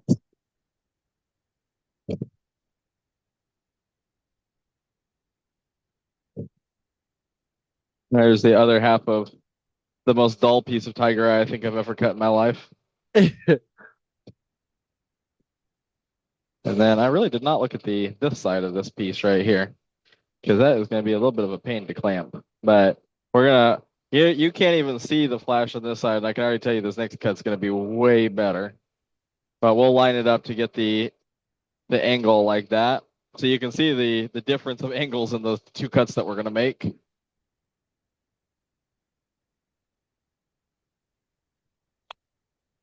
And then Casey saying, would it be better to cut on the angle? Oh Yep, yeah, never mind. definitely. I think Yeah, she so said that before you answered it. How you determine the angle of cut is you just match it with the angle that is broken, or like the angle of the natural edge here.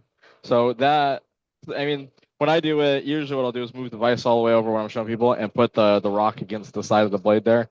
This one, I don't need to do that. I can just see that that's about perfect right there. But you're just matching this kind of angle.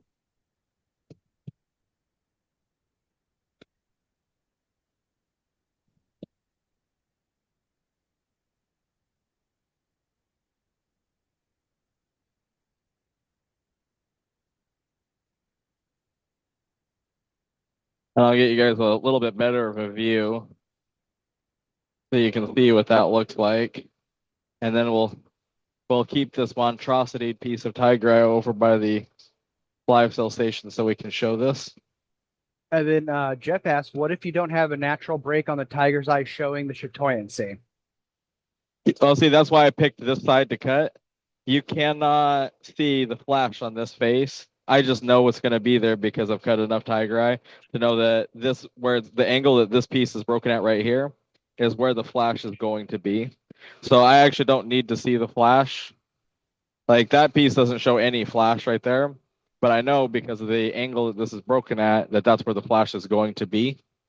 So you don't actually need to be able to see the flash. That's specifically why I picked this half to cut, because I don't need to see the flash to know where the flash is going to be. I just need to match this angle. Okay. And Lewis you is guys can saying, see it's almost perfectly lined up right there. then Lewis is saying, so this morning on my cab saw the thing that disengages the auto drive would not re-engage after multiple tries. It did, but it didn't work several times. Any ideas? You're going to have to read that again. I didn't catch the first part of that. Okay. So this morning on my cab saw the thing that disengages the auto drive would not re-engage after multiple tries.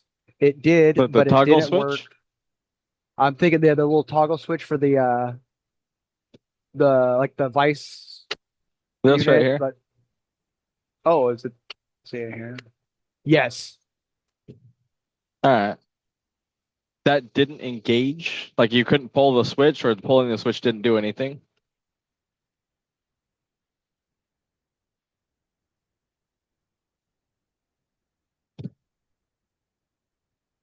Not that one. Um, is it the little red like The green engaging to, button? This button right here? I mean, on your saw, it's going to be, I'm he pretty did sure you got a say 12, if I remember a right. 12. Okay. So Because you maybe got like the your little, toggle switch and then your on button. are you talking about the lever on the actual vise that slides the rock towards the blade or away from the blade? Inside the saw. Okay. Oh, the feed dogs. Um, I'm not sure. You have a Model 12, right? One of these style saws. I can't remember if you got a powder coat or a stainless steel, but I'm pretty sure that's what style you got. Yes. I've never seen that happen before on that saw. If you can, send a little video. I'll take a look at it. And then Dallas is asking, is the sheen on obsidian similar when you're cutting it like the tiger's eye? Yes, but with the chatoyant flash of like something like the gold sheen obsidian, all you have to do is cut parallel to where you see the flash. This is a perfect example of seeing the quartz taper out. Because you can see a ton of quartz over here, and we still did get some quartz. You can see how it tapers out. So if this had been I mean, it's not a horrible agate, but it's not to what I would polish. Um, I do like the little floating clouds in there. But this is a perfect example of how that quartz tapers down. And Z, there's a question here. Why did you spin that blade 5 or 6 times before you put that agate in there? I was looking at the blade to see if it was warped, because that agate had pushed in a little bit. Oh, and I wasn't sure if the agate had slipped or if the blade was warped. Um, but I didn't like it, so I was looking at it to see if I thought it was a problem. And from Henry, why cut that way? On this one, Or which one? I think on the The other earlier one. two, the other two, there was the valley, and then there was a line that looked like a fracture, and that's what I was like running my finger down. Yeah, the one that looked like a double, where they were connected as a valley. You just general rule, you don't cut through the valley because that's where there's gonna be a fracture. And that's one from. Are we are we going to do the Turkish limb agate tonight? Limb cast, Oh, for Turkish limb sure, cast. for sure. Uh, for Uh, sure. Cody, we are missing one lot. Daniel Kite. I remember reading Daniel Kate. These are a new agate from Indonesia. I ain't never seen these before. These are the first time I've ever cut these. So I thought we might throw a couple in, and if you guys feel so inclined after looking at the cut agates, we may just do tote out of them. But only if you like them. I won't make you suffer through tote if you don't like them. I think they're like Indonesian red agate or something is what they're in there as.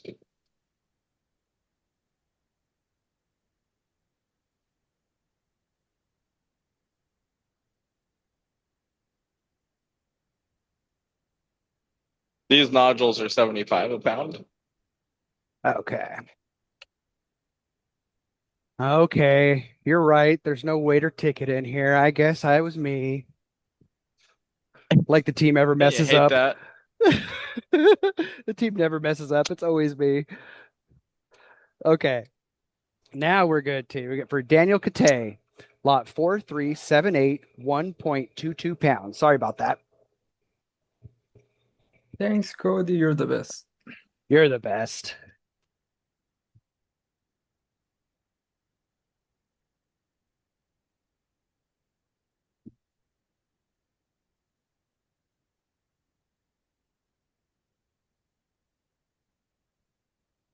Another little baby nodule here, mostly a nodule.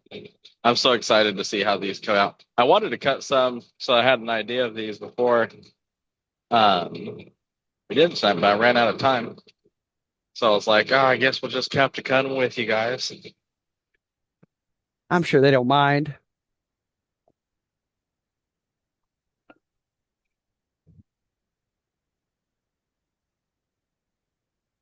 You guys like those island agates? That one we cut down the length was pretty incredible.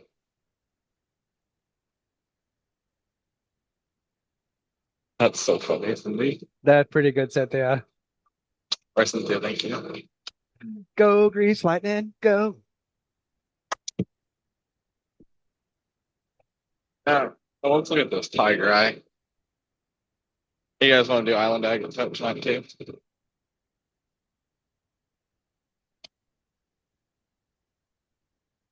Got a yes. Oh, Andy says no. All right, so this is that piece that we cut earlier that was so dull the first time around. Now look at the flash in there. We better turn this way.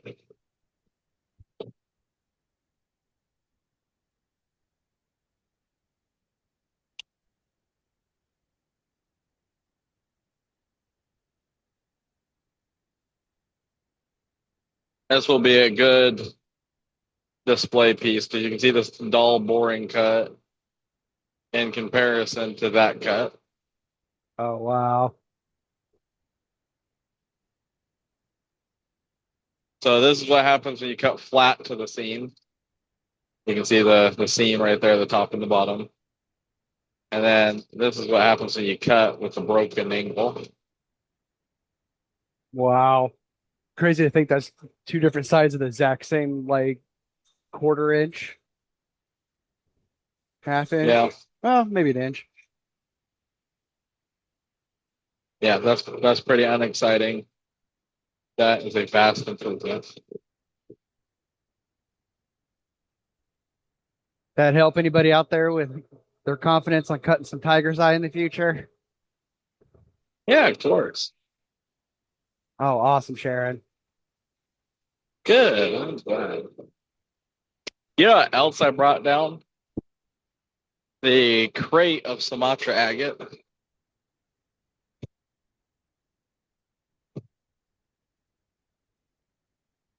Let me wash my hands. And then John is Kringle saying you called it the broken angle. But, like essentially like when you break a piece of it, it naturally breaks on the chatoyant angle line. Yep, it always breaks on the chatoyant face because of the way the fibers are put together. And even if it's not a fresh break where the face is clean, I mean, it forms as a steam in the ground, so every piece is broken all the way around technically. You guys want to look at the bin of Tigray? We can look at the Tigray, and I can show you more of those pieces. Is it different than the African tiger swirl? Yes, because the tiger swirl is you're not cutting for the chatoyant flash per se, you're cutting for the bands, Okay. which you'll get the Tigray popping in and out of.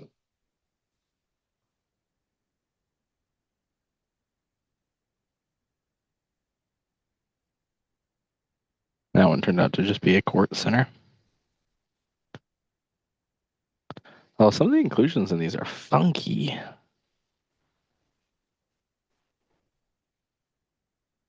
Oh, those are interesting.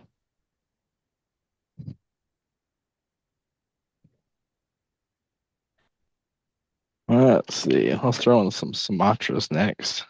Ooh, all 'Cause right. I know we talked about cutting some. Um, whenever John hopped on, when was that? We had a great night that night. John hopped Monday? on. It might have been. I'll tell you what, I can't remember time at all lately. It's all just a blur.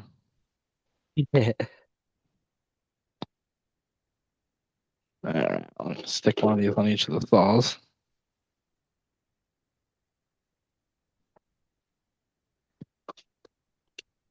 And we'll go down and cut them.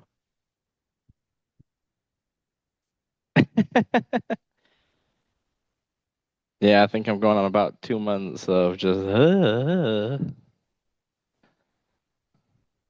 That might be 3 by now, actually. This one I liked because of all these little needles shooting through here on the skin. I thought that was interesting. Let's see. On this one, I kind of like how they go from big to small this way. I think I'm tempted to cut parallel to this face right here. So you get the big needles on the top and all the really fine needles on the bottom.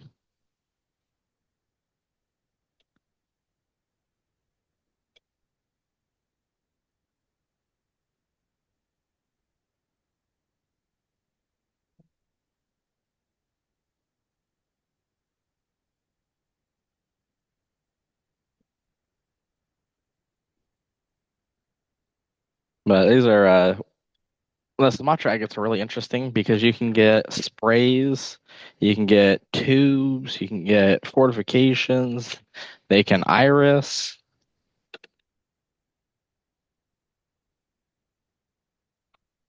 I should probably show you guys one of the best, actually the best Sumatra I've probably ever cut.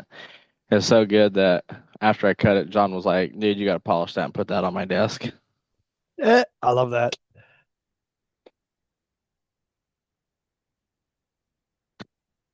Yeah, it's one of those. We're gonna do it. Well, next batch we're doing the reciprocating laps.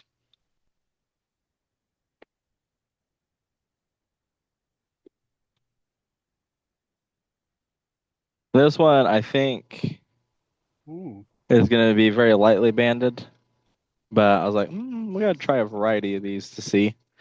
I tried to grab a good mix of different pieces to show you guys. This one, if it's really clear, we will check it for iris. Ooh, that'd be cool. I don't have high hopes for this one iris thing, but you don't know till you cut it. But I do have one here that was still in the saw over here that irises. You got a flashlight handy, Cody? Or Yeah, I'll just like grab your one. phone light? Oh, yeah. The phone lights actually work really good. It does, right?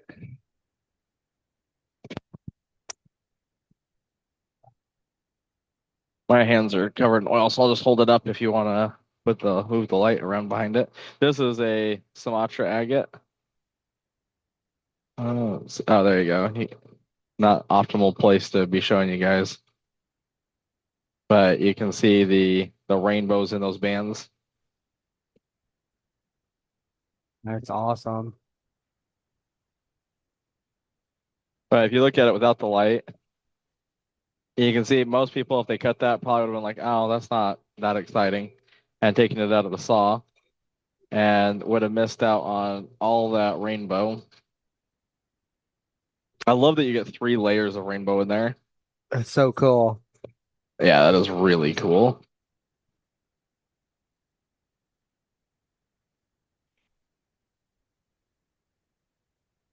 This is another one. I think we actually showed this one last week and it didn't sell. And I was like, man, that's so funky. We gotta cut that.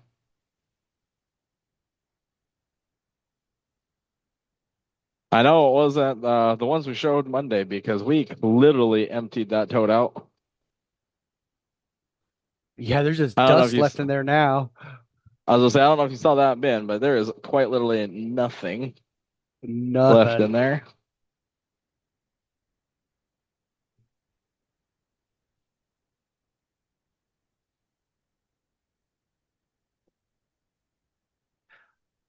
Anybody here tonight learning some stuff about agates, kind of learn some confidence in cutting some agates yourself? If you haven't left us a 5-star review on Google, we sure would appreciate it. That helps us reach a million new people in the lapidary arts. It helps kind of share our community and the love that we have for our community and our hobby. And so, yeah, if you could give us a 5-star review, we sure would appreciate it. And I'm gonna take John's line. If it's less than a 5-star, please reach out to Lizelle or somebody. We'd happily resolve whatever your problem may be. Thank you all so much. Oh, look at this one with the tubiness Oh, that's sticking cool. through there, little tendrils. This one, I kind of like this face and this face, just the way it's coming through. Which is telling me I want to cut it up this direction, but you can do it either way. A lot of the Sumatra agates, when I clamp them in the saw, I'll clamp them to cut for a specimen in case that's what I want to do with it. But I will often slab them up because I think they make such good cabs or display pieces that the Sumatra is a lot of time I'm cutting or slabbing. Not just cut. I mean, of course we're cutting them, but slabbing them up. That last one is the one that totally caught my eye. Even as I was walking by the saws, I had to like pick it up and look at it. That's so funny.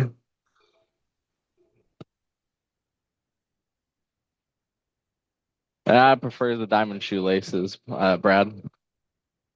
We're out though. I got a sawzall with a diamond blade. That's so funny.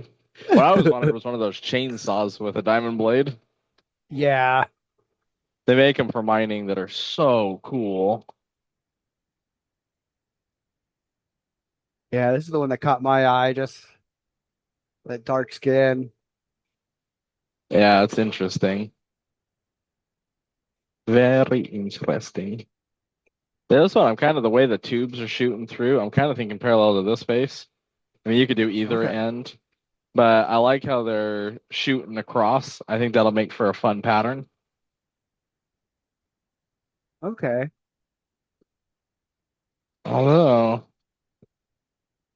see, I'm very torn because I like the face of this day too, where you get all the eyes and some sprays in there. I can't beat cool eyes, that's for sure. All right, well now I'm like, I want to cut it this way. I looked at the face again and I was like, I can't decide.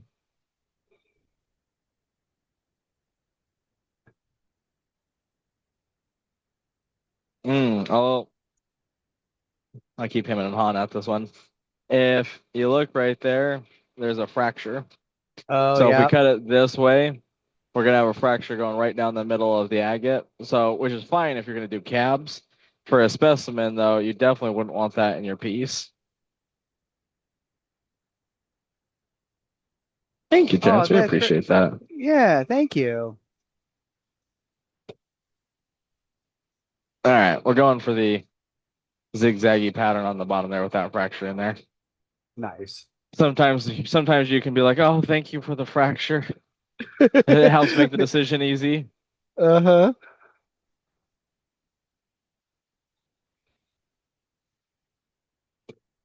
Otherwise, we'll hem and haw until we decide. What do you guys think? You want to go dig through that bin of the new agate, or maybe we'll go do the island agate? I can't imagine you'd want to dig through a new material. Nah, that's not fun. We got one for the new agate. That's funny, Trevor. Annie for new, Becky for new, Jason for new, Sandy for new, Sean for new, Stuart for old, Deborah for new. Oh, Stuart, it looks like you're getting outvoted, my friend. Dallas for That's so new. funny. Oh, got a second All for right. old. Let me go wash my hands and then we'll do. Something borrowed. Something blue. Oh, I know. Jordan's going to kill us. Well, she could just opt to not take a day off and just be here 6 days a week if she didn't want this to happen. It's It's so kind of her funny. fault. Actually, Jordan won't be here tomorrow night either, will she? No, she won't. No, she won't. Hey, Eddie. Yes. First time buyer will be sent an invoice through my portal. Yes, you will. Yeah, you'll get an email when the invoice goes into the portal. Oh, no, just waiting for Cody. Off and lol in, playing with pretty rocks. This one, we're going to cut a thin slab off for um, potential iris. Uh, um, I did 5, but then I took it back one, so it's 4 turns.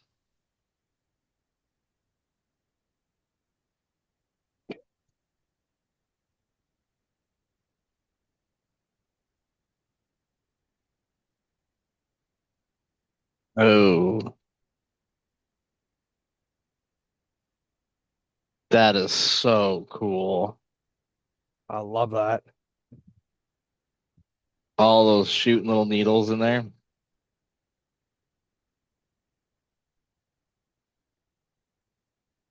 I love that it's got a little bit of red to it too. That is so cool. I think the little Yeah. needles make it. Oh, For I am so Antarctica. excited about that. That would be good for Antarctica. Yeah. With all those little sprays on there.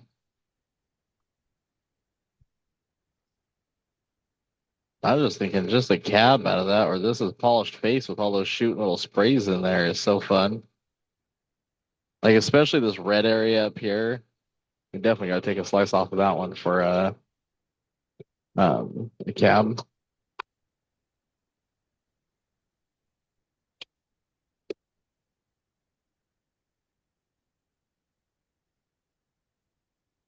Oh, if I didn't show you guys that killer Sumatra agate sitting over there.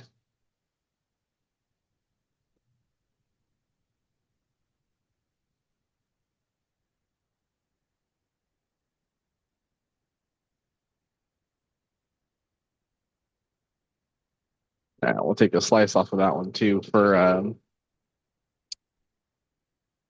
cab's sake. Thank you, team, for handling that for Ivan.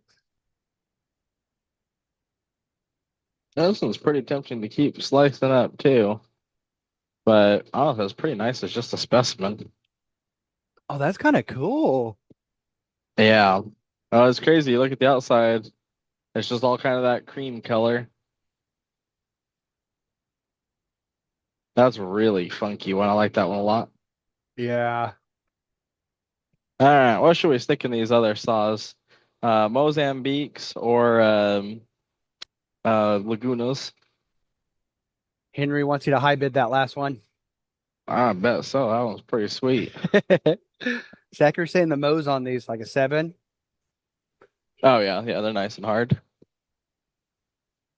Becky Ray Got saying one from Laguna, Mozambique. Mix. Yep. Select Mo's. Oh, Alamejo. I guess 1970s here too. Ooh, 1970s. Let's That'd throw be a my couple pick. Lagunas in. Let's throw a couple Lagunas in, and then we'll mix it up after the next rotation. Oh, we got Do one for these a other ones. Timor. No, I didn't even pull Timors for tonight. With blasphemy. Blasphemy. All right. Gasp. Did you just say gasp as opposed to gasping? That's so funny. I did bring down a barrel of really nice Mozambique. Yeah, Andy was All saying these right. select Mozambiques. This is out of the um the premium. I saw that and I was like, oh, that's gonna be fun to cut. We got that yellow purple right there. A little bit of pink over there. Might need to clean the siderite out of it after it's cut, but that was looking pretty darn good. Let's see. We do have some lines right there that might be potential fractures. So our Okay. best bet might be to come right between this window and that fracture and cut around this way. So you're top to bottom there.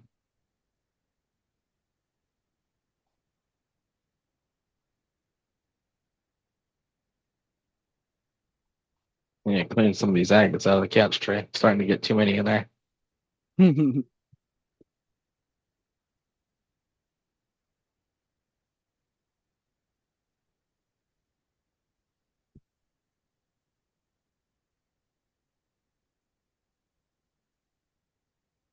Thank you, Queenie.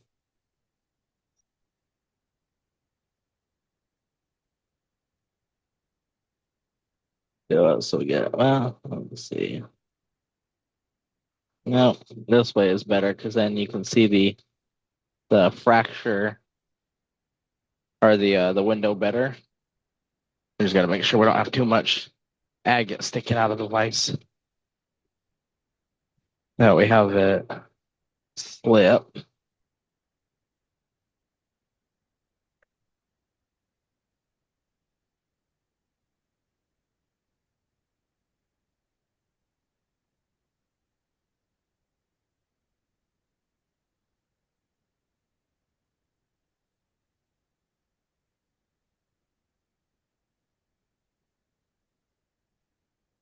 I always like to look down the blade to make sure I'm going to cut right where I want to. But this one looks pretty promising.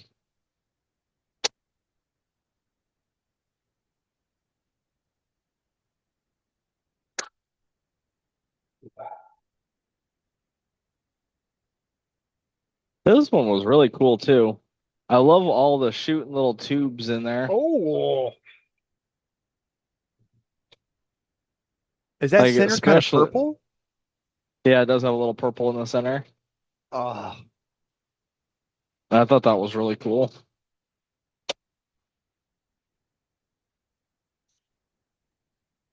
I know. I was like, oh, I can't believe I have to take it out of the saw. The depth in there is so cool. ooh. Yeah, I was pretty Everybody's happy with saying that take a one. slab. Yes, Jeff.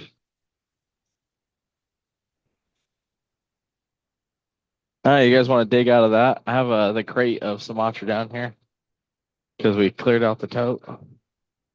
I don't know that like we've gotten a batch of it. Occasionally we'll get a little bit here and there. I haven't seen any in a while though. This one you got this big window right here, but you're not very deep in the agate. And this one is you're pretty limited because you got a window right there. So just coming down the middle between those two windows. And are you going to shoot for like as much in the middle of those two windows as you can, or are you going to favor one side? So the goal on this one is those are that's the between the windows there. If you just go between the windows, it kind of gets you a little off center. So I'm going to tilt Okay. it up a little bit so that we can cut right down through the bottom of that kind of bulbed area. Okay. Okay. You get Hey, a little bit more of Robert. a. Yeah, tonight was agate night. Picking agates, reading agates, cutting agates, and we're still in the process of it. We'll show a couple different agate. They go show the tote from it. These are limb casts, or Oh, yeah, no, this is the Laguna. this is Laguna. We're showing Laguna now. We haven't cut any of the limb cache yet.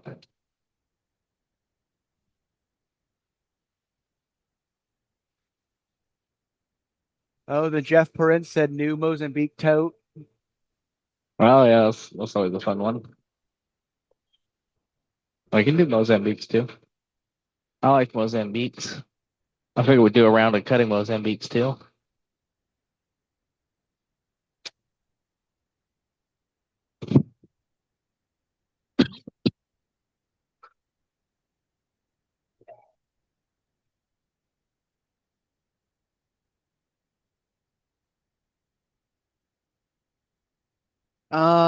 We showed the new uh Crimson Lightning. We showed, oh, there we go, Crimson Lightning, the variegated tiger eye, and Indonesian red agate select. Thank you, Ahmed. Man, you're so quick with that stuff. All right, here's another one that is it's pretty common for somebody to want to cut down the length of it.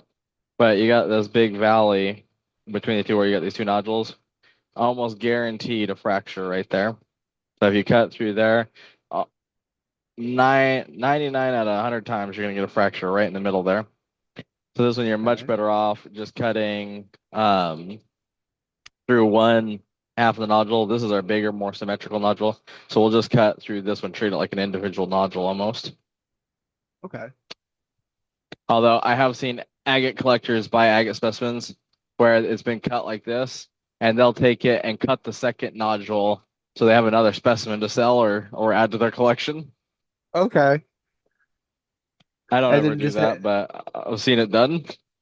so then the middle piece, you just have like two polished sides or two polished ends, basically. Yeah, and sometimes they look like completely different agates. Oh, that's kind of fun.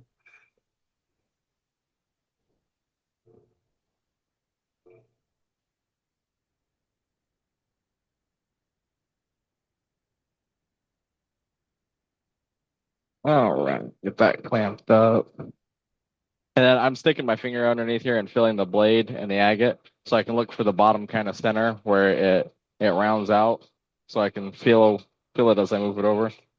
And then I'll look down the length of the blade, like get down low.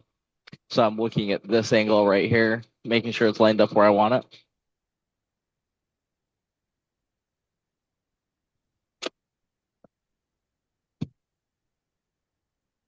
All right, get that started. Oh man, it's even better after another cut.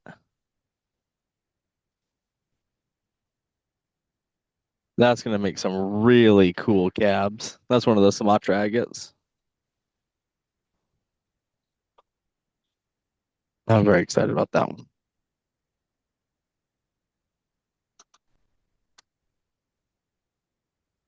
As you All should right. be. Very cool.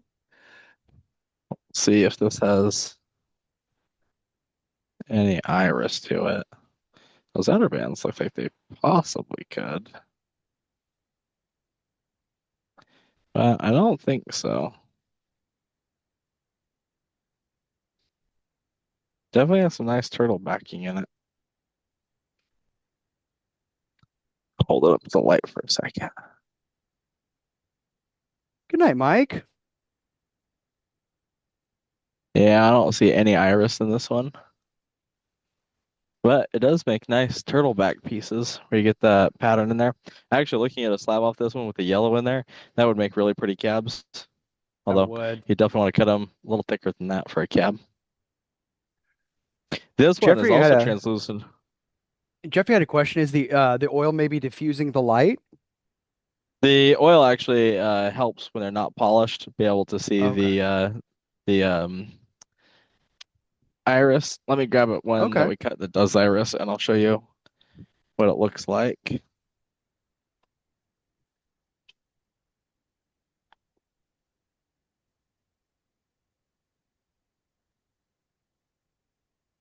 There we go. You can see the rainbows in Oh there. yeah. I love is the bands is like the iris. Yeah, that's pretty freaking cool.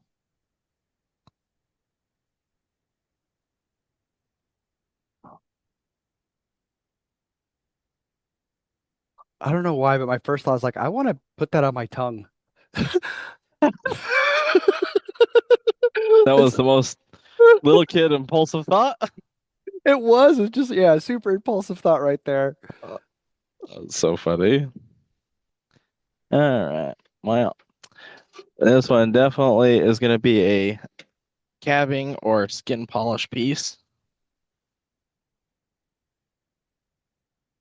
I ended up with mostly siderite in the center, which is the black there, Okay.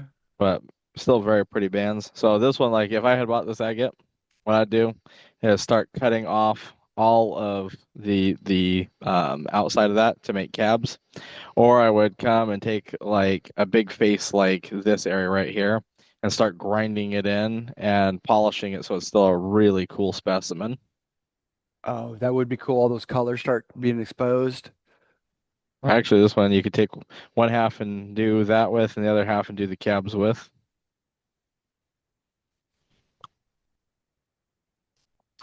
But part of cutting agates.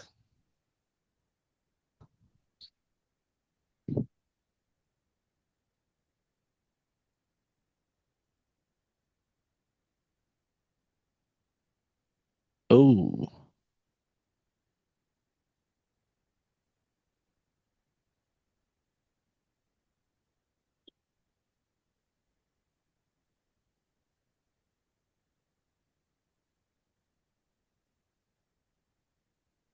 that's a really clean agate. Oh, that is a trip. And it's got really good shadow bands in it. Where you can see the light moving around in between the bands.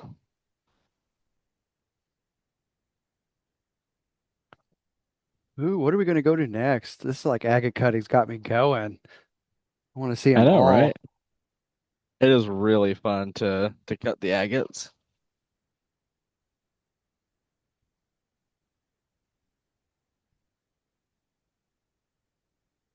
Oh, David Strom, Cody making a Tarzan lantern with those iris ones, a little LED light inside. That would be epic. That would be pretty cool.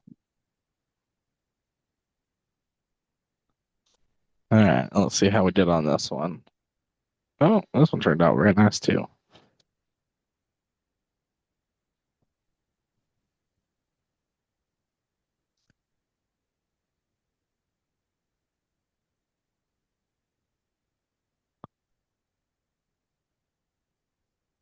I do love the That's shadow bands cool. in there. The Oleons have really great shadow in them. I think we cut 1970s next. Yes, I'm always down for 1970s. That was like the first lot of agates I got from HP, and I like that each one was like spectacular. Oh, really? That's fun. Uh-huh. I was like, I think I could be an agate guy. That is so funny. It's an easy thing to get addicted to, that's for sure. Uh-huh. Are we going to use the cart for the 1970s? I don't know that we have any down here to do tote with. Uh, okay.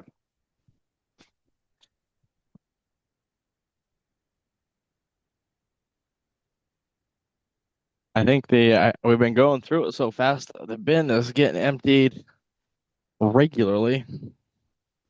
Okay, seriously, everybody, you got to stop talking about pizza. I am like so hungry right now. That's so funny. Somebody puts pizza in the chat. I hear my stomach growl. All right. Ooh, knocking over the camera. I like these kind of rounded nodules. Any of them that have like the red skins are usually my favorites. This one will come and cut right down the center. Get a nice symmetrical shape because it's really not giving us anything else to work with us on this nodule.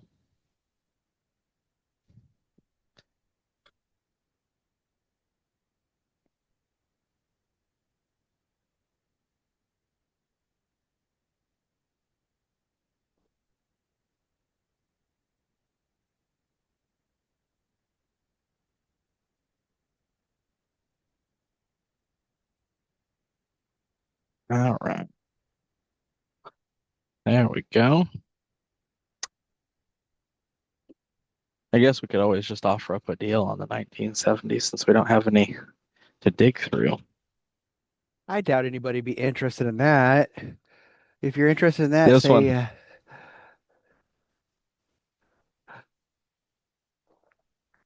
I like how flat it is and almost like curved in on this right here. So that's what I would consider the bottom. So on this one, we'll take and cut it again, cut it kind of down the middle here. I don't see anything on the skin of this one that's really saying which way. I mean, you could pancake it like this, and it would also give you a nice, well, maybe we'll pancake it because normally I would choose to cut through it this way. I rarely ever pancake these. Well, let's go for it. well, the votes are in. We got two 110ths saying no.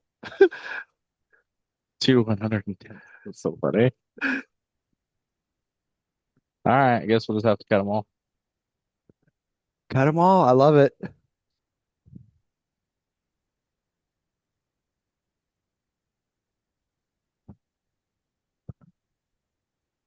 You know what I'm really looking forward to, Cody?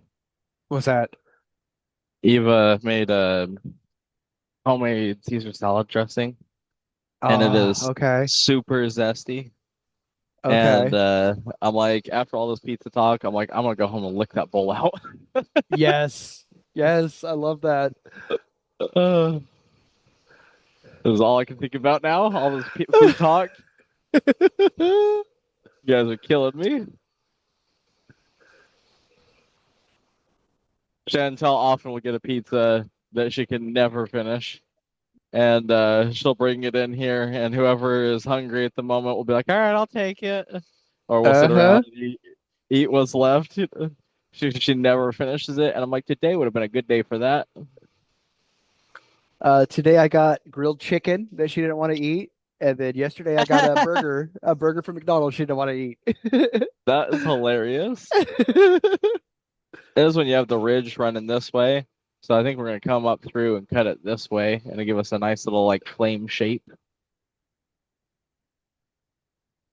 Did you, Jeffrey? I'd be pretty amazed if you were able to get a hold of Eva, and she actually chatted. You don't have me too worried there. Eva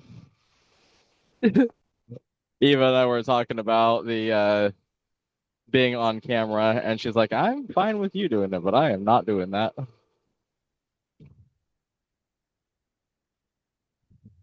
She in fact does not want to be famous, and I was like, "Well, I guess somebody's got to hold the camera." Exactly. Yeah, you got to have a producer. Right? Creative director. Yeah.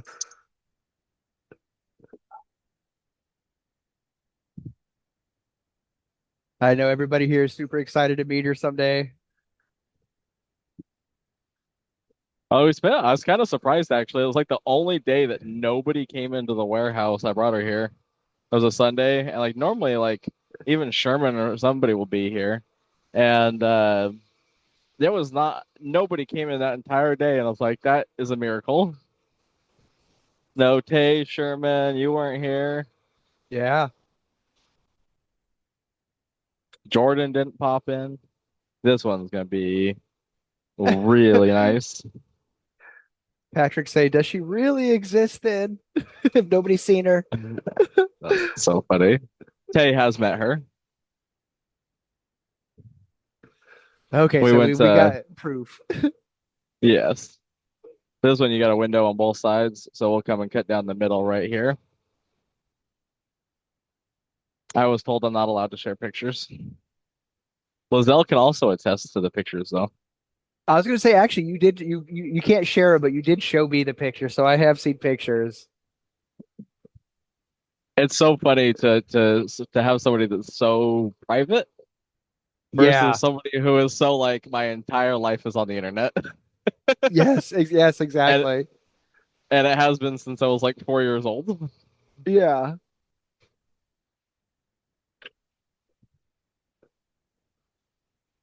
You're like privacy. Oh, that thing I get in the bathroom and nowhere else. Yeah, I know what that is. We get privacy in the bathroom. No.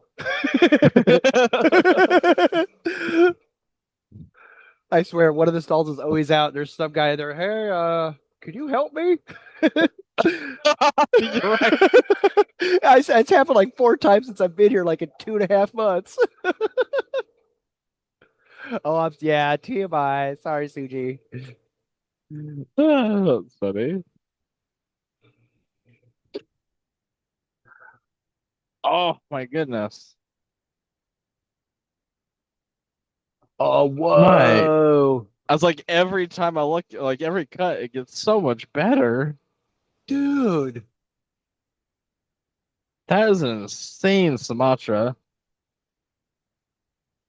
I love that. That is insanity.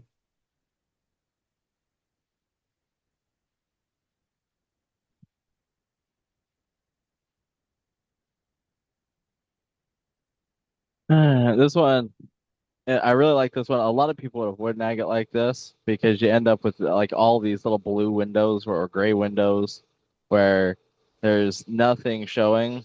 I like this one because you got a little bit of color poking out right there. Often with 1970s, there's no color until you get to the center. So if you see one with color poking out like that, that's a really good sign. Something we're often looking at the little ridges to see if there's anywhere where color is poking out. You can see a little hint of it there too. Let's see. This one, I'm thinking we got to come right down the middle right here. That'll give us a really nice symmetrical agate and Okay. kind of avoid the fracture that's running on the side over here. 1970s are notoriously famous for being fractured. So it's very rare if you can get a perfectly unfractured 1970s, but definitely one you want to pay more attention to because if you can, it definitely adds a lot of value, especially with how few of them out there that are flawless. Hey, Lizelle, are you driving while you're in the meeting? We're not supposed to do that. Uh-huh. She might be in the passenger side though. That's funny. And her Sherman and her camera's frozen. Is why she's not yelling at me. That's so funny. There was actually when I was in Georgia buying a rock collection, I was driving a U-Haul backloaded up with rock, and I had my phone up on the dashboard watching the live event, and Sherman saw my camera, and he was like, "Kick Zeke out." I was like, "Hey, I wasn't watching the rock." I was just listening. I wasn't looking. Exactly. I was just while I was talking and participating, and I'd be like, "Hold it up a little closer. I need to glance at it, give an opinion on it." Sherman was not amused. Lizelle did private message me once when I was watching a show, driving to a show down like the windy road, and she's like, "Are you driving?" And I was like, "Yes," and I'm texting while driving. I'm answering this. Uh, She's like, "You better stop." Such a great that was team. validly so. 100%. Very stupid on my part. Question from Aero. Last night I got some of the black gold and I tried to look it up and Google came back with Super 7. Is it by chance called something else? Google isn't going to have an answer for you on that material. It's too new. And, Google doesn't know about it yet. and does Eva carry agave? That is a great idea. Oh, that was fun. Definitely the way to go on this one to pancake it. What material was the That previous is one, Z? funky. These are all 1970s. This is small select. Oh my goodness. That first one is insane. Wow. Another really good looking agate. How much is the small select?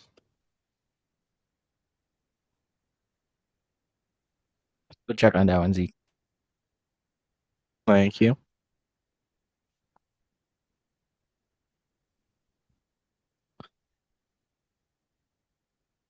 That's a lot of fun.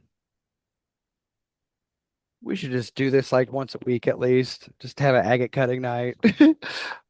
That is one of the goals with getting 2 live events a week is that one night is agates. I would love that. Sign me up. All right. 40, 45 a pound, Zeke. You hear that, Lizelle? Sundays are free. I heard it. Ariel saying, what do we do with the ones that we cut? So like these ones, when I'm like, oh, that needs to get polished, we will take it and polish it and sell it as a specimen. Oh,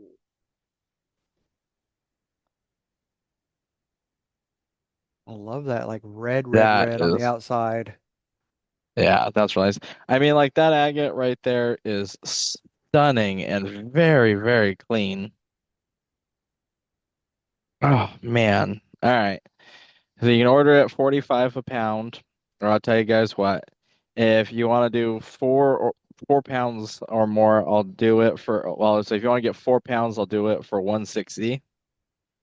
Nice. That is really good agate. And he's saying almost looks Moroccan. Yeah, it's the blue in there. I was thinking river crossing around the edge. And those are that supply is dwindling rapidly. I'd be all over those agates. No fractures in that one.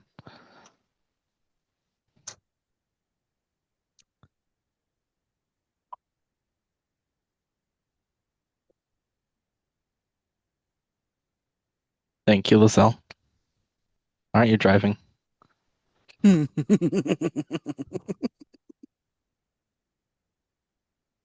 Oh, this is my style right here. That was pretty epic. Do we ever have char right?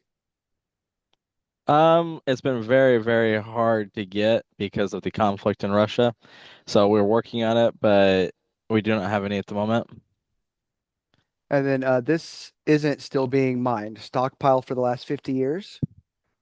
So it wasn't mined it was initially mined in the 70s. What we have right now was not mined in the 70s. It's just out of that deposit. Everything that's going to come out is pretty much come out. Malawi, where this comes from, banned the exportation of minerals. So likely we'll never see this again in our lifetime. And the deposit was almost gone when they did that anyway. So it's very likely that we'll never see this rough again when it's gone. We're down to, I think we have 4 half barrels Ooh. so we basically have 2 barrels of this. And when it's gone, it's just gone forever. In fact, John would probably be killing me for doing a deal on it. But I mean, like, that is a stunning agate. You get that for Jason at Oh, Derp? All right, thank you. oh, so nice. If somebody wanted this pair, I'd go 150 on the pair. We're gonna do the Turkish limb casts. That is, I love the little hint of green in there. That is insane. Yeah, that really is a phenomenal agate. And then the one on the left, that like little like red pink line that just kind of dwindles off at the bottom. I Mm. just, yeah. Oh, can we see the skin?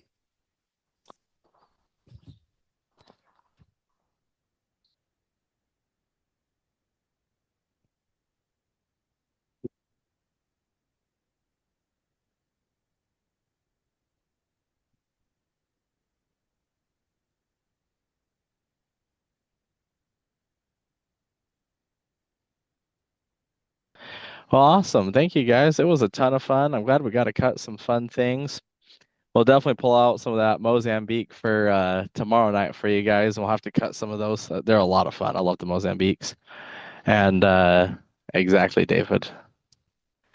And we'll see y'all tomorrow night. Thanks, everybody. Y'all have a good night. Night, night, everybody.